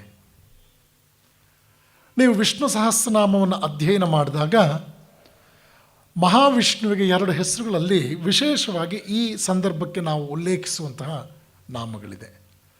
ಪರಮಾತ್ಮನಿಗೆ ನಿತ್ಯನೂತನ ಅಂತ ಒಂದು ಹೆಸರಿದೆ, ಮತ್ತೊಂದು ಹೆಸರು ಪುರಾಣ ಪುರುಷ ಅಂತಿದೆ. ಪುರಾಣ ಪುರುಷ ಅಂದರೆ ಈ ಪ್ರಪಂಚದಲ್ಲಿ ಹಳಬರಲ್ಲಿ ಅತ್ಯಂತ ಹಳಬ. ನಿತ್ಯನೂತನ ಅಂತಂದರೆ ಹೊಸಬರಲ್ಲಿ ಅತ್ಯಂತ ಹೊಸಬ. ನನಗೆ ಪರಮಾತ್ಮ ಇವತ್ತು ಅರ್ಥವಾದ್ನಲ್ಲ, ಇದೇ ಮಟ್ಟದಲ್ಲಿ ನಾಳೆಯೂ ಕೂಡ ಅವನು ಮುಂದುವರಿತಾನೆ ಅಂತಿಲ್ಲ. ನನ್ನ ಇವತ್ತಿನ ಅನುಭವ ನಾಳೆಗೆ ಮತ್ತಷ್ಟು ಬೆಳೆಯುತ್ತೆ. ಈ ಬೆಳವಣಿಗೆಯನ್ನೇ ವೇದಾಂತ ವಿಜ್ಞಾನ ಎರಡೂ ಕೂಡ ವಿಕಾಸ ಅಂತ ಕರೆದದ್ದು. ಇನ್ನು ಧರ್ಮ ಅಂದ್ರೇನು ಅನ್ನೋ ಪ್ರಶ್ನೆ ಪ್ರತಿದಿನವೂ ಕೂಡ ಒಂದಲ್ಲ ಒಂದು ರೀತಿಯಲ್ಲಿ ನಾವು ಗಮನಿಸ್ತಾ ಇರ್ತೇವೆ. ಧರ್ಮ ಅನ್ನೋ ಶಬ್ದಕ್ಕೆ ಆಳವಾಗಿ ಅಧ್ಯಯನ ಮಾಡ್ದಲೇ ಇರ್ತಕ್ಕಂಥವರು ಮೇಲ್ಮೇಲೆ ಕೆಲವು ಕ್ರಿಯೆಗಳನ್ನೇ ಧರ್ಮ ಅಂತ ಭಾವಿಸಿಬಿಡ್ತಾರೆ. ಪೂಜ್ಯ ಸ್ವಾಮಿ ಪುರುಷೋತ್ತಮಾನಂದಜಿಯವರು ವೀರ ಸನ್ಯಾಸಿ ವಿವೇಕಾನಂದ ಅನ್ನೋ ಪುಸ್ತಕದಲ್ಲಿ ಧರ್ಮ ಅನ್ನೋದು ಹೇಗೆ ಬಳಕೆಯಾಗಿದೆ ಸಮಾಜದಲ್ಲಿ ಅನ್ನೋದಕ್ಕೆ ಒಂದು ಉದಾಹರಣೆ ಕೊಡ್ತಾರೆ. ಬ್ರಾಹ್ಮಣ ಪುರೋಹಿತರೊಬ್ಬರ ಮನೆಗೆ ಹೊಸದಾಗಿ ಒಂದು ಹಸು ಬಂತು. ಊರಿನ ಜನರೆಲ್ಲರೂ ಮಾತನಾಡಿಕೊಂಡ್ರು, ಈ ಹಸು ಇರಲಿಲ್ವಲ್ಲ ಬ್ರಾಹ್ಮಣರ ಮನೆಯಲ್ಲಿ, ಯಾವಾಗ ಬಂತು? ಆಗ ಪಕ್ಕದಲ್ಲಿದ್ದವ್ರು ಹೇಳಿದ್ರಂತೆ, ಯಾರೋ ಧರ್ಮಕ್ಕೆ ಕೊಟ್ರಂತೆ. ಆಗ ಅದನ್ನು ಕೇಳಿದವ್ರು ಹೇಳಿದ್ರಂತೆ, ಓಹೋ ಬಿಟ್ಟಿನಾ. ಧರ್ಮ ಅಂದರೆ ಬಿಟ್ಟಿ ಅನ್ನೋ ಶಬ್ದವೂ ಕೂಡ ಒಂದು ರೀತಿಯಲ್ಲಿ ಇದೆ, ಬಳಕೆಯಲ್ಲಿದೆ, ನಮಗೆಲ್ಲ ಪರಿಚಯ ಇರ್ತಕ್ಕಂಥ ವಿಚಾರವೇ ಇದು. ಆದರೆ ನಿಜಕ್ಕೂ ಧರ್ಮ ಅನ್ನೋದ್ರ ಬಗ್ಗೆ ಸ್ವಲ್ಪ ನಾವು ಜವಾಬ್ದಾರಿಯುತವಾಗಿ ಆಲೋಚನೆ ಮಾಡಿದಾಗ ಹಲವಾರು ವಿಚಾರಗಳು ನಮ್ಮ ಗಮನಕ್ಕೆ ಬರುತ್ತೆ. ಧಾರಣಾತ್ ಧರ್ಮ ಇತ್ಯಾಹುಹು, ಇದು ಭಗವಾನ್ ವೇದವ್ಯಾಸರು ನಮ್ಮ ಮುಂದೆ ಇಟ್ಟಂಥ ವ್ಯಾಖ್ಯಾನ. ಧಾರಣೆ ಮಾಡುವುದೇ ಧರ್ಮ. ಧರ್ಮ ಎಂಬ ಪದಕ್ಕೆ ಧೃ ಎಂಬುದು ಮೂಲ ರೂಪ. ಧಾರಣೆ ಅಂತಂದರೆ ಧರಿಸುವುದು, ಘಣಿಸಿಕೊಳ್ಳುವುದು, ಎತ್ತಿ ಹಿಡಿಯುವುದು, ರಕ್ಷಿಸುವುದು, ಆಧಾರವಾಗಿ ನಿಲ್ಲಬಲ್ಲದ್ದು ಅನ್ನೋ ಅರ್ಥಗಳಿವೆ. ಧರ್ಮೋ ಧಾರಯತೆ ಪ್ರಜಾಹ ಅಂತಲೂ ಕೂಡ ವ್ಯಾಸರು ಮತ್ತೊಮ್ಮೆ ಹೇಳಿದ್ದುಂಟು. ಧರ್ಮವು ಪ್ರಜೆಗಳ ಧಾರಣೆ ಮಾಡುತ್ತದೆ ಎಂಬುದು ಇದರ ಅರ್ಥ. ಇಲ್ಲಿ ಧಾರಣ ಅಂದರೆ ಪ್ರಜೆಗಳನ್ನು ರಕ್ಷಿಸುತ್ತೆ, ಪ್ರಜೆಗಳನ್ನು ಉನ್ನತ ಧ್ಯೇಯಕ್ಕಾಗಿ ಎತ್ತಿ ಹಿಡಿಯುತ್ತೆ, ಪ್ರಜೆಗಳ ಬದುಕಿನಲ್ಲಿ ಆಧಾರವಾಗಿ ಅದು ಪೋಷಿಸುತ್ತೆ ಮನುಷ್ಯ ಸಂಕುಲವನ್ನು. ಆದ್ದರಿಂದ ನಾವು ಗಮನಿಸಬೇಕಾದ ವಿಚಾರಗಳೇನು ಅಂತಂದರೆ, ಮಾನವನನ್ನು ಎತ್ತಿ ಹಿಡಿಯುವಂಥದ್ದು ಧರ್ಮ, ಮಾನವನ ಅಭ್ಯುದಯಕ್ಕೆ ಅವನನ್ನು ಪ್ರೇರೇಪಿಸುವುದು ಧರ್ಮ, ಮಾನವನನ್ನು ಸಂರಕ್ಷಿಸುವುದು ಧರ್ಮ, ಮಾನವ ಜೀವನಕ್ಕೆ ಆಧಾರವಾಗಿ ನಿಲ್ಲುವುದು ಧರ್ಮ. ಆತ್ಮನಃ ಪ್ರತಿಕೂಲಾನಿ ಪರೇಶಾಂ ನ ಸಮಾಚರೇತ್ ಅಂತ ವೇದವ್ಯಾಸರು ಮತ್ತೊಮ್ಮೆ ಹೇಳಿದಂಥ ಮಾತುಂಟು. ಇದೇ ರೀತಿಯ ಮಾತು ವಾಲ್ಮೀಕಿಗಳ ಮುಖಾರವಿಂದದಿಂದಲೂ ಕೂಡ ಬಂದಿದೆ. ಅದರ ಅರ್ಥ ಇದು: ಯಾವುದು ತನಗೆ ಹಿತವೆನಿಸುವುದಿಲ್ಲವೋ, ಯಾವುದು ತನಗೆ ಹಿತ ಅಂತ ಅನಿಸೋದಿಲ್ವೋ, ವಿರೋಧ ಅಂತ ಕಾಣುತ್ತೋ, ಅದನ್ನು ಇತರರ ವಿಷಯದಲ್ಲಿ ಮಾಡದಿರುವುದೇ ಧರ್ಮ. ಆಲೋಚನೆ ಮಾಡಿ ನೋಡಿ, ಇವತ್ತು ಪ್ರಪಂಚದಲ್ಲಿ ಮನುಷ್ಯ ಧರ್ಮದಿಂದ ಎಷ್ಟು ವಿಮುಖನಾಗಿದ್ದಾನೆ ಅನ್ನೋದನ್ನು ಗಮನಿಸಿ. ಕನಿಷ್ಠ ಮಟ್ಟದಲ್ಲೂ ಮಾನವೀಯ ನಡವಳಿಕೆಗಳ ಕೊರತೆ ಇದೆ. ಇವತ್ತು ಮಾನವೀಯ ನಡವಳಿಕೆಗಳು ಅಷ್ಟು ಕುಂದು ಹೋಗಿದೆ. ನಾಗರಿಕತೆ ಬೆಳೆದಂತೆ ಭಾವನಾ ಜಗತ್ತು ಅತ್ಯಂತ ಶುಷ್ಕವಾಗುತ್ತಾ ಇದೆ. ತುಂಬ ಸಂಕಟ ಆಗುತ್ತಿದೆ. ಬೌದ್ಧಿಕವಾಗಿ ಬೆಳೀತಾ ಇದ್ದಾನೆ, ನೈತಿಕವಾಗಿ ಕುಬ್ಜನಾಗ್ತಾ ಇದ್ದಾನೆ. ಎಲ್ಲಿ ನೈತಿಕ ಚಿಂತನೆ ಇಲ್ವೋ ಅಲ್ಲಿ ಜವಾಬ್ದಾರಿ ಇಲ್ಲ, ಎಲ್ಲಿ ಜವಾಬ್ದಾರಿ ಇಲ್ವೋ ಅಲ್ಲಿ ವೈಶಾಲ್ಯತೆ ಇಲ್ಲ, ಎಲ್ಲಿ ವೈಶಾಲ್ಯತೆ ಇಲ್ವೋ ಅಲ್ಲಿ ಮನುಷ್ಯ ಸೆಲ್ಫ್ ಸೆಂಟರ್ಡ್ ಆಗ್ತಾನೆ. ತನ್ನ ಸುಖ, ತನ್ನ ಅವಶ್ಯಕತೆ ತನಗೆ ಮತ್ತು ತನಗಾಗಿ ಮಾತ್ರ ಅನ್ನೋದರಲ್ಲಿ ನೆಲೆ ನಿಲ್ತಾನೆ. ಆಗ ಅವನ ಪರಿಸ್ಥಿತಿ ಏನಾಗುತ್ತೆ? ಒಂದು ಉದಾಹರಣೆಯನ್ನು ಕೊಡ್ತಾರೆ ಹಿರಿಯರು. ಒಂದು ತಾಯಿ ಕೋತಿ ಮರಿ ಕೋತಿಯನ್ನು ಎತ್ಕೊಂಡಿತ್ತು. ಅದನ್ನೊಂದು ಬಕೆಟ್ನಲ್ಲಿ ಕೂರಿಸಿದ್ರು. ನೀರು ಹಾಕ್ತಾ ಬಂದರು ಬಕೆಟ್ ಒಳಗೆ. ಕೂತಿದ್ದ ಕೋತಿ ನಿಂತ್ಕೊಳ್ತು, ಮರಿಯನ್ನು ಮಾತ್ರ ಹೆಗಲ ಮೇಲೆ ಇಟ್ಕೊಂಡಿತ್ತು. ನೀರಿನ ಮಟ್ಟ ಏರ್ತಾ ಹೋಯಿತು. ನಿಂತ್ಕೊಂಡಿದ್ದ ಕೋತಿ ಎಚ್ಚರಿಕೆಯಿಂದ ಮತ್ತು ಕಷ್ಟಪಟ್ಟು ಕಾಲ ಮೇಲೆ ನಿಂತ್ಕೊಂಡು ಮರಿಯನ್ನು ಹೀಗೆ ಇಟ್ಕೊಂಡಿತ್ತು. ಒಂದು ಹಂತ ಬಂದಾಗ, ನೀರಿನ ಪ್ರಮಾಣ ಮೂಗಿನ ಹಂತಕ್ಕೆ ಬಂದಾಗ ತನ್ನ ಮರಿಯನ್ನೇ ಕೆಳಗೆ ಹಾಕಿ ಅದರ ಮೇಲೆ ನಿಂತ್ಕೊಳ್ತು. ಸ್ವಲ್ಪ ಮಟ್ಟಿಗೆ ಒಂದು ಹಂತದವರೆಗೂ ಏನೋ ರಕ್ಷಣೆಯನ್ನು ತೋರಿಸ್ತಾ ಇದೆ ಅಂತ ಕಂಡ್ರೂ ಬರ್ತಾ ಬರ್ತಾ ತನ್ನ ರಕ್ಷಣೆಗಾಗಿ ಇನ್ನೊಂದನ್ನು ಬಲಿ ಕೊಡ್ತಕ್ಕಂಥ ಪ್ರವೃತ್ತಿ ನಾವು ನೋಡ್ತೇವೆ. ಇಲ್ಲಿ ಮನುಷ್ಯನೂ ಕೂಡ ಬಹಳ ನಾವು ಜ್ಞಾಪಿಸ್ಕೋಬೇಕು. ಒಬ್ಬ ಮನುಷ್ಯನಿಗೆ ಈ ಜಗತ್ತಿನಲ್ಲಿ ಅತ್ಯಂತ ಪ್ರೀತಿ ಪಾತ್ರರಾದವರು ಯಾರು ಅಂದರೆ 199 ವಿಚಾರಗಳಲ್ಲಿ ಅವನಿಗೆ ಅತ್ಯಂತ ಪ್ರೀತಿ ಪಾತ್ರನಾದವನು ಅವನೇ. ತನ್ನಿಂದ ಆಚೆಗೆ ಉಳಿದಿದ್ದು ಇಂಥ ಸ್ವಾರ್ಥವನ್ನು ನಾಗರಿಕತೆ ಹೆಚ್ಚು ಬೆಳೆಸ್ತಾ ಇದೆ ಇವತ್ತು. ಇದನ್ನು ಗಮನಿಸಿ ನೀವು, 10 ಕ್ಷೇತ್ರಗಳನ್ನು ಗಮನಿಸಿ ನೀವು. ಈ ರೀತಿಯ ಧೋರಣೆಯನ್ನು ನಾವು ಮನುಷ್ಯ ಜೀವನದಲ್ಲಿ ತುಂಬ ನೋಡ್ತಾ ಇದ್ದೇವೆ. ಇದು ಆಘಾತಕಾರಿ. ಪರಮಾತ್ಮ ನಮ್ಮನ್ನು ಯಾವ ಉದ್ದೇಶಕ್ಕಾಗಿ ಬೆಳೆಸಿದ್ನೋ ಆ ಉದ್ದೇಶಕ್ಕೆ ವ್ಯತಿರಿಕ್ತವಾದಂತಹ ಒಂದು ನಡವಳಿಕೆಯನ್ನು ನಾವು ಮನುಷ್ಯನಲ್ಲಿ ನೋಡ್ತೇವೆ. ಮೋಸ, ಕಪಟ, ವಂಚನೆಯ, ಮಾತ್ಸರ್ಯದ, ಕೇವಲ ಸಂಶಯದಲ್ಲೇ ಬದುಕ್ತಕ್ಕಂಥ, ಒಳ್ಳೆಯ ವಿಚಾರಗಳನ್ನು ಅವಮಾನಿಸುವಂತಹ, ಕೆಟ್ಟ ವಿಚಾರಗಳನ್ನು ರಾಜಾರೋಷವಾಗಿ ಇದು ತನ್ನ ಸಾಮರ್ಥ್ಯವೋ ಎಂಬಂತೆ ತನಗೆ ವಿರುದ್ಧವಾದವರು ಈ ವಿಷಯದಲ್ಲಿ ಯಾರೂ ಇಲ್ಲವೋ ಅನ್ನುವಂತಹ ಒಂದು ಕೆಟ್ಟ ಧೋರಣೆ, ದುಷ್ಟತನದ ಪ್ರವೃತ್ತಿಯನ್ನು ನಾವು ತುಂಬ ನೋಡ್ತಾ ಇದ್ದೇವೆ. ಯಾವುದು ತನಗೆ ಹಿತವಲ್ಲವೋ, ಯಾವುದು ತನಗೆ ವಿರೋಧ ಅಂತ ಕಾಣುತ್ತೋ ಅದನ್ನು ಇತರರ ವಿಷಯದಲ್ಲಿ ಮಾಡದಿರುವುದೇ ಧರ್ಮ ಅಂತ ಕರೆಯಲಾಯಿತು. ಇದು ಮೌಲ್ಯಗಳೇ. ನಾವಿಲ್ಲಿ ಗಮನಿಸ್ಬೇಕು. ನಾವು ಗ್ಲೋಬಲೈಸೇಷನ್ ಅನ್ನೋ ಶಬ್ದವನ್ನು ನಾನು ಬಳಸಿದೆ, ಜಾಗತೀಕರಣ ಅನ್ನೋ ಶಬ್ದವನ್ನು. ನೋಡಿ, ಇವತ್ತು ಆರ್ಥಿಕವಾಗಿ ಬೆಳೆಯೋದ್ರ ವಿಷಯದಲ್ಲಿ ಜಾಗತೀಕರಣವನ್ನು ಮುಂದೆ ಇಟ್ಟಿದ್ದೇವೆ. ನಾವು ತುಂಬ ಸೊಗಸಾಗಿ ಹೇಳಿಬಿಡ್ತೇವೆ, ಅದನ್ನು ಆಕರ್ಷಣೀಯವಾಗಿ ರಸವತ್ತಾಗಿ ಹೇಳಿಬಿಡ್ತೇವೆ. ಹಿಂದಿನ ಕಾಲದ ಹಾಗೆ ಬಾವಿ ಕಪ್ಪೆಗಳಾಗಿದ್ದರೆ ಪ್ರಯೋಜನ ಇಲ್ಲ. ಇವತ್ತು ಜಗತ್ತು ತುಂಬ ಬೆಳೆದಿದೆ. ಎಷ್ಟು ಬೆಳೆದಿದೆ? ಹಲವಾರು ಉದಾಹರಣೆಗಳನ್ನು ಕೊಡ್ತೇವೆ. ಭಾರತದಲ್ಲಿ ಬೆಳಗಿನ ಉಪಹಾರ, ಮಧ್ಯಾಹ್ನ ಲಂಡನ್ನಲ್ಲಿ ಊಟ, ರಾತ್ರಿ ಅಮೇರಿಕದಲ್ಲಿ ರಾತ್ರಿ ಊಟ. ಅಷ್ಟು ಫಾಸ್ಟ್ ಆಗಿದ್ದಾನೆ ಮನುಷ್ಯ. ಇದನ್ನೆಲ್ಲ ಹೇಳ್ತೇವೆ ನಾವು.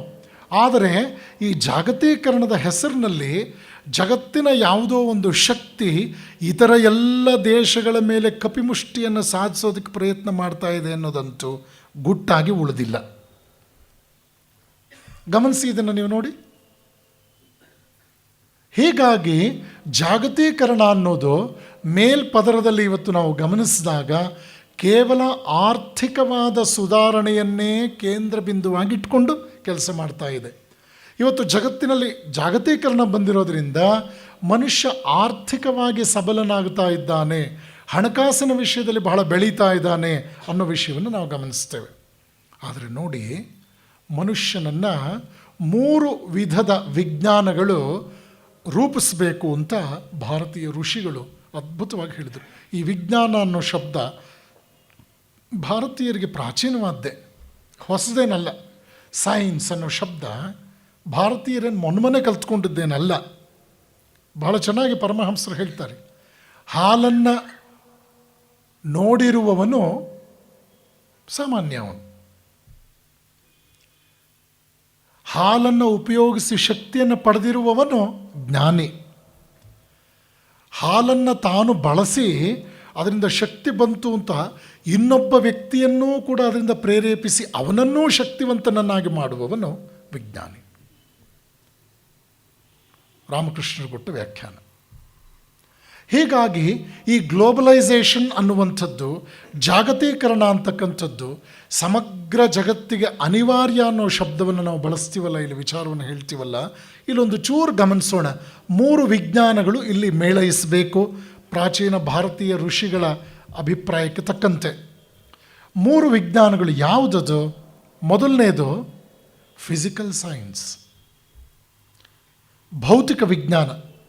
ಭೌತಿಕ ವಿಜ್ಞಾನ ಯಾವ ಆಶೋತ್ತರಗಳನ್ನು ನಮಗೆ ದೊರಕಿಸ್ಕೊಡ್ಬೇಕು ಅಂತಂದರೆ, ನಮ್ಮ ಬಗ್ಗೆ ನಮ್ಮ ಅಧ್ಯಯನ, ನಮ್ಮ ಶರೀರ ಹೇಗಿದೆ, ನಮ್ಮ ಮನಸ್ಸು ಹೇಗಿದೆ, ನಮ್ಮ ಬುದ್ಧಿ ಹೇಗಿದೆ, ನಮ್ಮ ಕೈಕಾಲುಗಳು ಹೇಗೆ ಕಾಯಕ ಮಾಡುತ್ತವೆ, ಈ ವಿಚಾರದಲ್ಲಿ ಒಬ್ಬ ಮನುಷ್ಯನ ಶರೀರವನ್ನು ಅಧ್ಯಯನ ಮಾಡೋದು ಭೌತಿಕ ವಿಜ್ಞಾನ. ಭೌತಿಕ ವಿಜ್ಞಾನದಿಂದ ತಕ್ಕ ಮಟ್ಟಿಗೆ ನನ್ನ ಹೊರಚಹರೆಯ ಪರಿಚಯ ಆಯಿತು, ನನ್ನ ಬಹಿರಂಗ ಜಗತ್ತಿನಲ್ಲಿ ನನ್ನ ಸಾಮರ್ಥ್ಯಗಳನ್ನು ನಾನು ಹೇಗೆ ವಿನಿಯೋಗಿಸಬೇಕು ಅನ್ನೋದ್ರ ಬಗ್ಗೆ ಪರಿಚಯ ಆಯಿತು. ಆದರೆ ಇಷ್ಟೇ ಇದ್ದರೆ ಮನುಷ್ಯ ಸುಖವಾಗಿರೋದಕ್ಕೆ ಆಗೋದಿಲ್ಲ ಅನ್ನೋದು ಋಷಿಗಳಿಗೆ ಭಾಳ ಚೆನ್ನಾಗಿ ಗೊತ್ತಾಯಿತು. ಆಗ ಅವರು 2ನೇ ವಿಜ್ಞಾನವನ್ನು ನಮಗೆ ಪರಿಚಯ ಮಾಡಿಕೊಟ್ರು. ಅದನ್ನು ಅವರು ಕರೆದದ್ದು ದಿ ಸೈನ್ಸ್ ಆಫ್ ವ್ಯಾಲ್ಯೂಸ್, ಮೌಲ್ಯಗಳ ವಿಜ್ಞಾನ. ಈ ಮೌಲ್ಯಗಳ ವಿಜ್ಞಾನದ ಧೋರಣೆ ಏನು? ಓ ಮನುಷ್ಯನೇ, ನಿನ್ನ ಬಗ್ಗೆ ನೀನು ಎಷ್ಟೇ ತಿಳ್ಕೊಂಡ್ರು, ಪ್ರಪಂಚದಲ್ಲಿ 100 ಜನ ಇದ್ದಾರೆ ಅಂತ ತಿಳ್ಕೊ. 100 ಜನರು ಕೂಡ ತಮ್ಮ ಬಗ್ಗೆ ತಾವು ಬಹಿರಂಗ ಜಗತ್ತಿನಲ್ಲಿ ಬಹಿರ್ಮುಖರಾಗಿ ತಮ್ಮ ಸಾಮರ್ಥ್ಯಗಳ ಬಗ್ಗೆ ಎಷ್ಟೇ ಹೇಳ್ಕೊಂಡ್ರೂ ಕೂಡ ನೀನು ಸಂಘಜೀವಿ. ಆದ್ದರಿಂದ ನಿಮ್ಮ ನಡುವೆ ಪರಸ್ಪರ ಪ್ರೀತಿ, ವಿಶ್ವಾಸ, ಬಾಂಧವ್ಯಗಳು ಬೆಳಿಬೇಕು ಅಂದರೆ ಮೌಲ್ಯಗಳು ಅತ್ಯವಶ್ಯಕ. ಆದ್ದರಿಂದ ನೀನು ಮನುಷ್ಯರ ನಡುವೆ ಈ ರಿಲೇಷನ್ಗೆ cementing factor, something like a cement in between 2 bricks ಅನ್ನೋ ರೀತಿಯಲ್ಲಿ ನಿನ್ನ ಸಂಬಂಧಗಳು ಗಟ್ಟಿಯಾಗಬೇಕು ಅಂತಂದರೆ ನೀನು ತುಂಬ ಗಮನಿಸಬೇಕಾದ್ದೇನು ಅಂದರೆ ಮೌಲ್ಯ ವಿಜ್ಞಾನವನ್ನು, ವ್ಯಾಲ್ಯೂಸನ್ನು ನಿರ್ಲಕ್ಷಿಸುವಂತಿಲ್ಲ. ಮೌಲ್ಯಗಳನ್ನು ಗಮನಿಸಬೇಕು. ಆದ್ದರಿಂದ mere physical science is not sufficient. You must take care of the science of values also. ಆಗ ಮನುಷ್ಯನಿಗೆ ಒಂದು ರೀತಿಯಲ್ಲಿ ಮುಂದುವರೆದ ಹೆಜ್ಜೆಗಳು ಪ್ರಾಪ್ತವಾಯಿತು. ಅದೇನು?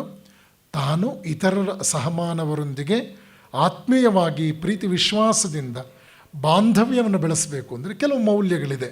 ಸ್ನೇಹ ಇದೆ, ಸಹಾಯ ಇದೆ, ದಾನ ಇದೆ, ತ್ಯಾಗ ಇದೆ, ಸೇವೆ ಇದೆ, ಯಜಮಾನಿಕೆ ಇದೆ, ಸಹಾಯ ಹಸ್ತ ಇದೆ. ಈ ರೀತಿಯ ಮೌಲ್ಯಗಳೆಲ್ಲ ಬರುತ್ತೆ. ಇದನ್ನು ಗಮನಿಸಬೇಕು. ಇದು ಕೂಡ ಮನುಷ್ಯನನ್ನು ಬಹಳಷ್ಟು ಸುಧಾರಣೆಗೊಳಿಸ್ತು. ಆದರೂ ಮನುಷ್ಯನಿಗೆ ಸಮಾಧಾನ ಆಗಲಿಲ್ಲ. ಇದನ್ನು ಕಂಡು ಭಾರತೀಯ ಪ್ರಾಚೀನ ಋಷಿಗಳು, ಮನುಷ್ಯನೇ, ಈ ಎರಡು ವಿಜ್ಞಾನಗಳಲ್ಲಿ ನೀನು ಎಷ್ಟೇ ಪ್ರಭುತ್ವ ಸಾಧಿಸಿದರೂ ಇನ್ನೊಂದು ಅತ್ಯಮೂಲ್ಯವಾದ ವಿಜ್ಞಾನ ಇದೆ, ಅದನ್ನು ನೀನು ನಿರ್ಲಕ್ಷಿಸಿದರೆ ನಿನ್ನ ವೈಯಕ್ತಿಕ ಬದುಕಿಗೂ ಅರ್ಥ ಇಲ್ಲ ಮತ್ತು ನಿನ್ನ ಸಾಂಘಿಕ ಬದುಕು ಹೆಚ್ಚು ಫಲಕಾರಿ ಆಗೋದಿಲ್ಲ ಅಂತ ಎಚ್ಚರಿಸಿದ್ರು. ಈ ನಿಟ್ಟಿನಲ್ಲಿ ಅವರು ಪ್ರಸ್ತಾಪಿಸಿದ ಮೂರನೇ ವಿಜ್ಞಾನ ಯಾವುದು ಅಂದರೆ ಸ್ಪಿರಿಚುವಲ್ ಸೈನ್ಸ್, ಆಧ್ಯಾತ್ಮ ವಿಜ್ಞಾನ. ಆಧ್ಯಾತ್ಮ ವಿಜ್ಞಾನದ ಲಕ್ಷಣ ಏನು? ನಾನು ಸಹಮಾನವರೊಂದಿಗೆ ಮಾನವೀಯ ಸಂಬಂಧವನ್ನು ಬೆಳೆಸ್ಕೊಳ್ಳೋದಕ್ಕೆ ಹೊರಗಡೆ ನನಗೆ ಎಷ್ಟೋ ಮೌಲ್ಯಗಳು ಸಹಾಯಕ್ಕೆ ಬಂದಿರಬಹುದು. ಆದರೆ ನಾನು ಮತ್ತೊಬ್ಬ ವ್ಯಕ್ತಿಯೊಂದಿಗೆ ಸ್ನೇಹವನ್ನು ಯಾಕೆ ಬೆಳೆಸ್ಕೋಬೇಕು? ಅವನನ್ನು ಯಾಕೆ ನಾನು ಪ್ರೀತಿಯಿಂದಲೇ ನೋಡಬೇಕು? ಅವನಿಗೊಂದು ಸಹಾಯ ಅಂತ ನಾನು ಯಾಕೆ ಮಾಡಬೇಕು? ಈ ಪ್ರಶ್ನೆಗಳನ್ನು ಹಾಕ್ಕೊಂಡಾಗ ಕೇವಲ ಮೌಲ್ಯಗಳು ಹೊರ ಜಗತ್ತಿನಲ್ಲಿ ನಮಗೆ ಸುಂದರವಾಗಿ ಕಾಣಬಹುದು, ಅದೊಂದು ರೀತಿಯಲ್ಲಿ ಅವಶ್ಯಕತೆಯಾಗಿ ಕಾಣಬಹುದು. ಆದರೆ ಒಂದು ಬದ್ಧತೆಗೆ ನಮ್ಮನ್ನು ಒಳಪಡಿಸಬೇಕು ಅಂತಂದರೆ ಇನ್ನೂ ಯಾವುದೋ ಒಂದು ಪ್ರಧಾನವಾದ ಅಂಶದ ಅವಶ್ಯಕತೆ ಇದೆ. ಅದನ್ನು ನಮಗೆ ಪರಿಚಯಿಸುವಂಥದ್ದೇ ಆಧ್ಯಾತ್ಮ ವಿಜ್ಞಾನ. ಅದು ಹೇಳುತ್ತೆ, ಒಬ್ಬ ವ್ಯಕ್ತಿಗೆ ನೀನು ಸೇವೆ ಮಾಡ್ತೀಯಲ್ಲ, ಇದರಿಂದ ಏನು ಗೊತ್ತಾ ಉಪಯೋಗ? ಅವನಿಗೆ ಒಳ್ಳೆಯದಾಗತ್ತೆ ಅನ್ನೋದು ನಿನಗೆ ಹೊರನೋಟಕ್ಕೆ ಕಂಡರೂ ಕೂಡ ಪರೋಕ್ಷವಾಗಿ ನೀನು ಅವನ ಆಂತರ್ಯದಲ್ಲಿರೋ ಪರಮಾತ್ಮನನ್ನೇ ಪೂಜೆ ಮಾಡ್ತಾ ಇದ್ದೀಯ. ಕರ್ಮಯೋಗವಾಗಿ ಪರಿಣಮಿಸುತ್ತೆ ನಿನಗೆ. ನಿನ್ನ ಹೃದಯದ ಗ್ರಂಥಿಗಳು ಕಟ್ಟಾಕಲ್ಪಟ್ಟಂಥ ಎಲ್ಲ ಗಂಟುಗಳು ಬಿಡಿಸಲ್ಪಡುತ್ತವೆ. ಹೊರ ಜಗತ್ತಿನಲ್ಲಿ ನಿನ್ನಿಂದ ಸ್ವಲ್ಪ ಸೇವೆ ಆಗುತ್ತೆ, ಆದರೆ ನೀನು ಪೂಜೆ ಮಾಡ್ತಾ ಇರ್ತಕ್ಕಂಥದ್ದು ಅವನ ಆಂತರ್ಯದಲ್ಲಿರ್ತಕ್ಕಂಥ ಪರಮಾತ್ಮನನ್ನೇ. ವಿವೇಕಾನಂದರು ಒಂದು ಕಡೆ ಬಹಳ ಸೊಗಸಾದ ಮಾತನ್ನು ಹೇಳ್ತಾರೆ. Differentiation is because of manifestation. ಜಗತ್ತಿನಲ್ಲಿ ವಿಭಿನ್ನತೆಯನ್ನು ನಾವು ಯಾಕೆ ನೋಡ್ತೀವಿ ಅಂತಂದರೆ, ಒಂದು ವಸ್ತುವಿನ ಬಗ್ಗೆ ಒಬ್ಬ ವ್ಯಕ್ತಿಗಿರ್ತಕ್ಕಂಥ ಪರಿಕಲ್ಪನೆಗೂ ಮತ್ತೊಬ್ಬ ವ್ಯಕ್ತಿಗಿರ್ತಕ್ಕಂಥ ಪರಿಕಲ್ಪನೆ ಅಜಗಜಾಂತರ. ನಮಗೆ ದೊರೆತ ಪರಿಕಲ್ಪನೆಯ ಹಿನ್ನೆಲೆಯಲ್ಲಿ ನಾವು ಅದನ್ನು ಗುರುತಿಸ್ತೇವೆ. ಆದ್ದರಿಂದ ಪ್ರಾಚೀನ ಭಾರತೀಯ ಋಷಿಗಳು ನಮ್ಮ ಮುಂದೆ ಇಟ್ಟರಲ್ಲ, ಏನದು? Spiritual science. ಸ್ಪಿರಿಚುವಲ್ ಸೈನ್ಸ್ ನಮಗೆ ಪರಿಚಯವಾಗದೆ ಗ್ಲೋಬಲೈಸೇಷನ್ ಇನ್ಕಂಪ್ಲೀಟ್. ಆದ್ದರಿಂದ ಇವತ್ತು ನೀವು ನೋಡಬಹುದಾದ ಅಡ್ವರ್ಟೈಸ್ಮೆಂಟ್ ಯುಗದ ಗ್ಲೋಬಲೈಸೇಷನ್, ನಿಮ್ಮ ಮನೆಯಲ್ಲಿ ಎಲ್ಲ ಬಾಗಿಲುಗಳಲ್ಲೂ ಕೂಡ ವಿನ್ಯಾಸಗಳನ್ನು ಹಾಕ್ಕೊಂಡು, ಎಲ್ಲ ಕೊಠಡಿಗಳಲ್ಲೂ 3-4 ಫ್ಯಾನ್ಗಳನ್ನು ಹಾಕ್ಕೊಂಡಾಕ್ಷಣ ನೀವು ತಂಪಾಗೋದಿಲ್ಲ. ನಿಮಗೆ ತಂಪಾಗೋದಕ್ಕೆ ಇನ್ನೇನೋ ಫ್ಯಾಕ್ಟರ್ ಬೇಕಾಗಿದೆ. ಅದು ಕೇವಲ ಹೊರಗಿನ ತಂಪು ಅಷ್ಟೇ ಅಲ್ಲ, ಅದು ನಿಮ್ಮ ಆಂತರ್ಯದಲ್ಲಿ ನೀವು ಪಡ್ಕೊಳ್ಬೇಕಾದ್ದು. ಅಲ್ಲಿ ಪ್ರತಿಯೊಬ್ಬ ಮನುಷ್ಯನ ಆಂತರ್ಯದಲ್ಲೂ ದಿವ್ಯತೆ ಇದೆ. ಒಬ್ಬ ಮನುಷ್ಯನಿಗೆ ನಾನು ಸಹಾಯ ಮಾಡ್ತೀನಿ ಅಂತಂದರೆ ಅದು ಆ ವ್ಯಕ್ತಿಯ ಆಂತರ್ಯದ ಆ ದಿವ್ಯತೆಯನ್ನೇ ನಾವು ಪೂಜಿಸಿದಂತೆ. ಅದು ನಿಜವಾದ ಪೂಜೆ ಅನ್ನುವಂಥದ್ದು ನಮ್ಮ ಮನಸ್ಸಿಗೆ ಪ್ರಕಟವಾಗುತ್ತೆ. ಇದನ್ನು ಮುಂದಿನ ಉಪನ್ಯಾಸಗಳಲ್ಲಿ ನಾನು ಹೆಚ್ಚು ಬೆಳೆಸುವವನಿದ್ದೇನೆ. ಸಂಕ್ಷಿಪ್ತವಾಗಿ ಈ ವಿಚಾರವನ್ನು ಇಲ್ಲಿಗೆ ನಿಲ್ಲಿಸ್ತೇನೆ. ಇದರ ಅರ್ಥ ಏನು ಅಂತಂದರೆ, ಭಾರತೀಯರು ಜಗತ್ತಿನ ಎಲ್ಲ ಜನರೂ ಸುಖವಾಗಿರಬೇಕು ಅಂತ ಅಪೇಕ್ಷಿಸಿದಾಗ ಕೇವಲ ಇದನ್ನು ಯಾವುದೋ 4 ಮಾತುಗಳಲ್ಲಿ ಸಂಕ್ಷಿಪ್ತಗೊಳಿಸದೆ ಸುಖವನ್ನು ಹೇಗೆ ಪಡೆಯಬಹುದು ಅನ್ನೋದ್ರ ಬಗ್ಗೆ ಉನ್ನತವಾದ ಜೀವನ ವಿಧಾನವನ್ನು ನಮಗೆ ಪರಿಚಯ ಮಾಡಿಕೊಟ್ರಲ್ಲ, ಇದನ್ನು ಪಡ್ಕೊಂಡು ನಾವು ಅದೆಷ್ಟು ಭಾಗ್ಯವಂತರು. ಈ ರೀತಿಯ ವಿಜ್ಞಾನಗಳು ಜಗತ್ತಿನಲ್ಲಿ ಇನ್ನೆಲ್ಲೂ ಕೂಡ ಪ್ರಾಪ್ತವಾಗಲಿಲ್ಲ. ವಾಗ್ಭಟನ ಒಂದು ಮಾತು ಕೇಳಿ, ಸರ್ವಭೂತಗಳಿಗೂ ಸುಖವನ್ನು ಉಂಟು ಮಾಡುವುದೇ ಧರ್ಮ. ಬಸವಣ್ಣವ್ರು ಹೇಳಿದ್ರು, ದಯೆಯೇ ಧರ್ಮದ ಮೂಲವಯ್ಯ. ಪೂಜ್ಯರಾದ ಗುಂಡಪ್ಪನವರು, ಡಿ ವಿ ಗುಂಡಪ್ಪನವರು ಹೇಳಿದರು, ಒಳ್ಳೆಯದನ್ನು ಸಂಪಾದಿಸುವುದೇ ಧರ್ಮ. ಒಳ್ಳೆಯದನ್ನು ಸಂಪಾದಿಸುವುದೇ ಧರ್ಮ. ಜೊತೆಗೆ ಅವರು ಜೀವನ ಧರ್ಮ ಯೋಗದಲ್ಲಿ ಒಂದು ಕಡೆ ವಿಶ್ಲೇಷಣೆ ಮಾಡ್ತಾ ಹೇಳ್ತಾರೆ, ಡಿ ವಿ ಜಿಯವರು, ದಯೆಯೇ ಧರ್ಮದ ಮೂಲವಯ್ಯ ಅನ್ನೋದು ನಿಜ, ದಯೆಯೇ ಧರ್ಮದ ಮೂಲವಯ್ಯ ಅನ್ನೋದು ನಿಜ. ಆದರೆ ಧರ್ಮವಿಲ್ಲದ ದಯೆ ಎಂಥದ್ದಯ್ಯ. ಇವತ್ತು ನಮ್ಮ ದೇಶದಲ್ಲಿ ನೋಡಿದ್ರೆ ಯಾವುದೇ ಒಂದೇ ಅಪರಾಧವನ್ನು 10 ಜನ ಮಾಡಿದ್ರೂ ಕೂಡ ಜಾತಿ ಆಧಾರಿತ ಶಿಕ್ಷೆ. ಅವನನ್ನು ಕೇವಲ ಜೈಲಿನಲ್ಲೇ ಪ್ರಪಂಚದಿಂದ ನಿರ್ಗಮಿಸುವವರೆಗೂ ಅಲ್ಲೇ ಇಟ್ಕೋಬೇಕಾ? ಅವನನ್ನು ಹ್ಯಾಂಗ್ ಮಾಡಬೇಕಾ? ಅವನನ್ನು ಹ್ಯಾಂಗ್ ಮಾಡಿದ್ರೆ ನಮ್ಗೆ ಹೆಚ್ಚು ಉಪಯೋಗವ? ಹ್ಯಾಂಗ್ ಮಾಡದೇ ಇದ್ದರೆ ನಮ್ಮ ಬಲಕ್ಕೆ, ನಮ್ಮ ಬತ್ತಳಿಕೆಗೆ ಇನ್ನೂ ಬಲ ಬರುತ್ತಾ? ನೋಡಿ, ಇದು ಧರ್ಮವಿಲ್ಲದ ದಯೆ ಎಂಥದ್ದಯ್ಯ. ಇವತ್ತು ಭಾರತದಲ್ಲಿ ನಾವೆಲ್ಲ ಸೆಕ್ಯುಲರ್, ಬಹಳ ದೊಡ್ಡ ಶಬ್ದಗಳನ್ನು ಬಳಸ್ತೇವೆ. ಇವತ್ತು ಭಾರತದಲ್ಲಿ ಸೆಕ್ಯುಲರ್ ಅಂದರೆ ಹೇಳೋರಿಲ್ಲ ಕೇಳೋರಿಲ್ಲ ಅನ್ನೋದೇ ಅರ್ಥ. ನೋಡಿ, ಯಾರು ಹೇಳೋರಿಲ್ಲ ಕೇಳೋರಿಲ್ಲ. ಇವತ್ತು ಮೈಕ್ರೋಫೋನ್ಗಳ ಬಳಕೆಯನ್ನು ನೋಡಿ, ಮೈಕ್ಗಳ ಬಳಕೆ ನೋಡಿ, ಪುಣ್ಯಕ್ಷೇತ್ರಗಳ ಬಳಕೆ ನೋಡಿ, ಧಾರ್ಮಿಕ ಸವಲತ್ತುಗಳ ಬಳಕೆ ನೋಡಿ, ದುರ್ಬಳಕೆ ನೋಡಿ. ಸಮಗ್ರ ಭಾರತವನ್ನು ಗಮನದಲ್ಲಿಟ್ಕೊಂಡು ಹೇಳ್ತಾ ಇದ್ದೀನಿ ನಾನು, ಯಾವುದೋ ಒಂದು ಸೆಕ್ಟ್, ಒಂದು ಗುಂಪು ಅಂತಲ್ಲ. ಗಮನಿಸಿ, ತನ್ನಂತೆ ಪರರ ಬಗೆದೊಡೆ ಕೈಲಾಸ ಭಿನ್ನಾಣವಕ್ಕೂ, ಇದು ಸರ್ವಜ್ಞನ ಮಾತು. ಇದೆಲ್ಲವೂ ಧರ್ಮವನ್ನು ಕುರಿತಾದಂಥ ವ್ಯಾಖ್ಯಾನಗಳು, ಮಹಾತ್ಮರು ಕೊಟ್ಟಂಥದ್ದು. ಈ ವ್ಯಾಖ್ಯಾನಗಳ ನಡುವೆ ಆದಿಶಂಕರಾಚಾರ್ಯರು ಕೊಟ್ಟಂಥ ವ್ಯಾಖ್ಯಾನ ಒಂದು ವಿಶೇಷವಾದ ರೀತಿಯಲ್ಲಿ ನಮ್ಮ ಕಣ್ಣು ತೆರೆಸುತ್ತೆ. ದ್ವಿವಿಧೋ ಹಿ ವೇದೋಕ್ತೋ ಧರ್ಮ, ಪ್ರವೃತ್ತಿ ಲಕ್ಷಣಂ ನಿವೃತ್ತಿ ಲಕ್ಷಣಶ್ಚ, ಜಗತಃ ಸ್ಥಿತಿ ಕಾರಣಂ ಪ್ರಾಣಿನಾಂ ಸಾಕ್ಷಾತ್ ಅಭ್ಯುದಯ ನಿಶ್ರೇಯಸ ಹೇತು ಯ ಸಧರ್ಮ. ಧರ್ಮದ ಬಗ್ಗೆ ಇಷ್ಟು ಅದ್ಭುತವಾದ ವ್ಯಾಖ್ಯಾನ ನಾವು ನೋಡೋದು ಬಹಳ ಅಪರೂಪ.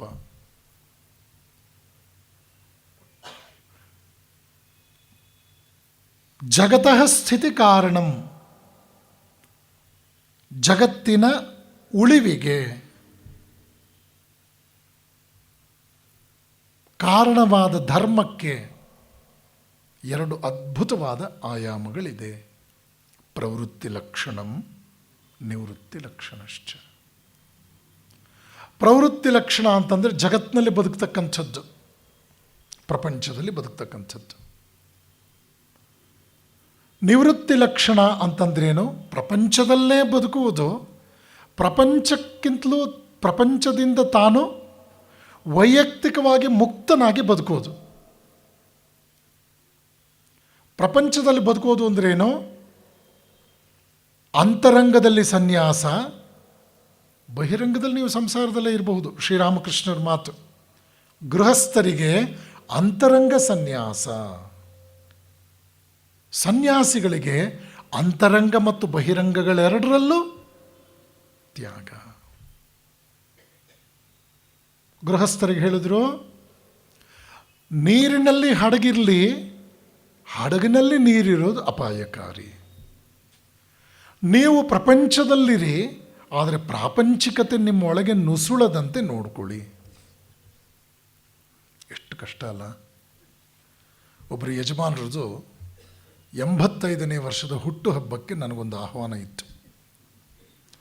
ಯಾವಾಗ ಹೋದರೂ ಅವ್ರ ಮಕ್ಕಳು ಮತ್ತು ಆ ಯಜಮಾನರಿಗೆ ವೈಯಕ್ತಿಕವಾಗಿ ಪ್ರತ್ಯೇಕವಾಗಿ ನಾನೊಂದು 15 ನಿಮಿಷ ಟೈಮ್ ಕೊಡಬೇಕಾಗಿತ್ತು.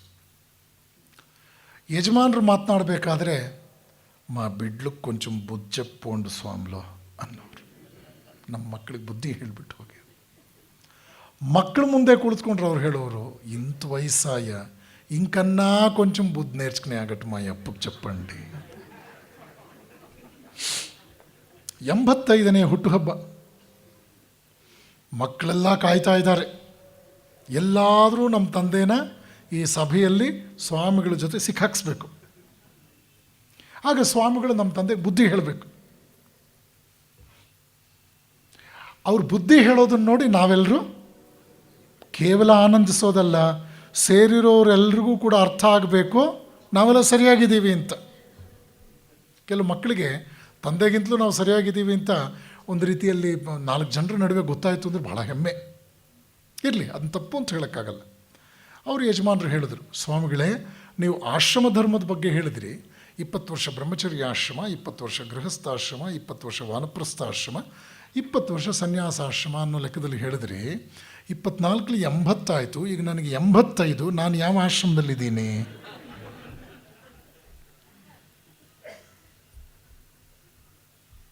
ಪ್ರಶ್ನೆ ಎಷ್ಟು ಚೆನ್ನಾಗಿದೆ, ಸುಲಭವಾಗಿ ಉತ್ತರ ಕೊಟ್ಟರೆ ಪ್ರಯೋಜನ ಆಗೋದಿಲ್ಲ. ಅದಕ್ಕೆ ಈ ಮಕ್ಕಳು ಬಹಳ ಚೆನ್ನಾಗಿ ನಮ್ಮ ಬಾಯ ಮುಚ್ಚಿಸ್ಬಿಟ್ರು. ಅಪ್ಪ, ನಿನಗೆ 20 ವರ್ಷ ಅಲ್ಲ ಒಂದೊಂದು ಆಶ್ರಮಕ್ಕೆ, 20 ವರ್ಷ ಬ್ರಹ್ಮಚರ್ಯ ಆಶ್ರಮ, ಇನ್ನು 55 ವರ್ಷ ಇದೆಯಲ್ಲ, ಇದರಲ್ಲಿ ನೀನು ಗೃಹಸ್ಥಾಶ್ರಮವನ್ನೇ ಅನುಭವಿಸಿ ಈಗ ಮತ್ತೆ ವಾಪಸ್ ಅಲ್ಲಿಗೆ ಬಂದುಬಿಟ್ಟಿದೀಯಾ ಅಂತಂದರು. ಗೃಹಸ್ಥಾಶ್ರಮದಿಂದ ನೀನು ನಿವೃತ್ತನಾಗೇ ಇಲ್ಲ ಅಂಥೇಳಿ ಭಾಳ ಕೋಪ ಬಂದ್ಬಿಡ್ತವ್ರಿ. మీరు ఊరికే ఉండండిరా ಅಂತ ಮಕ್ಕಳನ್ನಲ್ಲೇ ಗದರಿದ್ರು. ಇಲ್ಲಿ ಕಾರಣ ಇಷ್ಟೇ, ವಯಸ್ಸಾದರೂ ಕೂಡ ಈ ಪ್ರವೃತ್ತಿ ಲಕ್ಷಣ ಸಂಸಾರಕ್ಕೆ ಸಂಬಂಧಪಟ್ಟಂತೆ, ಕೌಟುಂಬಿಕ ಕರ್ತವ್ಯಗಳಿಗೆ ಸಂಬಂಧಪಟ್ಟಂತೆ ನಾವು ಬೇಗ ನಮ್ಮ ಕರ್ತವ್ಯಗಳನ್ನು ಮುಗಿಸ್ಕೊಂಡು ಇನ್ನೂ ಉನ್ನತವಾದ ರೀತಿಯ ಕರ್ತವ್ಯಗಳಿಗೆ ನಾವು ಸನ್ನದ್ಧರಾಗಬೇಕು. ಶ್ರೀರಾಮಕೃಷ್ಣರು ಬಹಳ ಸೊಗಸಾಗಿ ಹೇಳಿದ್ರು, 1-2 ಮಕ್ಕಳಾದ ನಂತರ ಪತಿ ಪತ್ನಿಯರು ಅಣ್ಣ ತಂಗಿಯರಂತೆ ಬದುಕಬಹುದು. ಇದು ಆದರ್ಶ.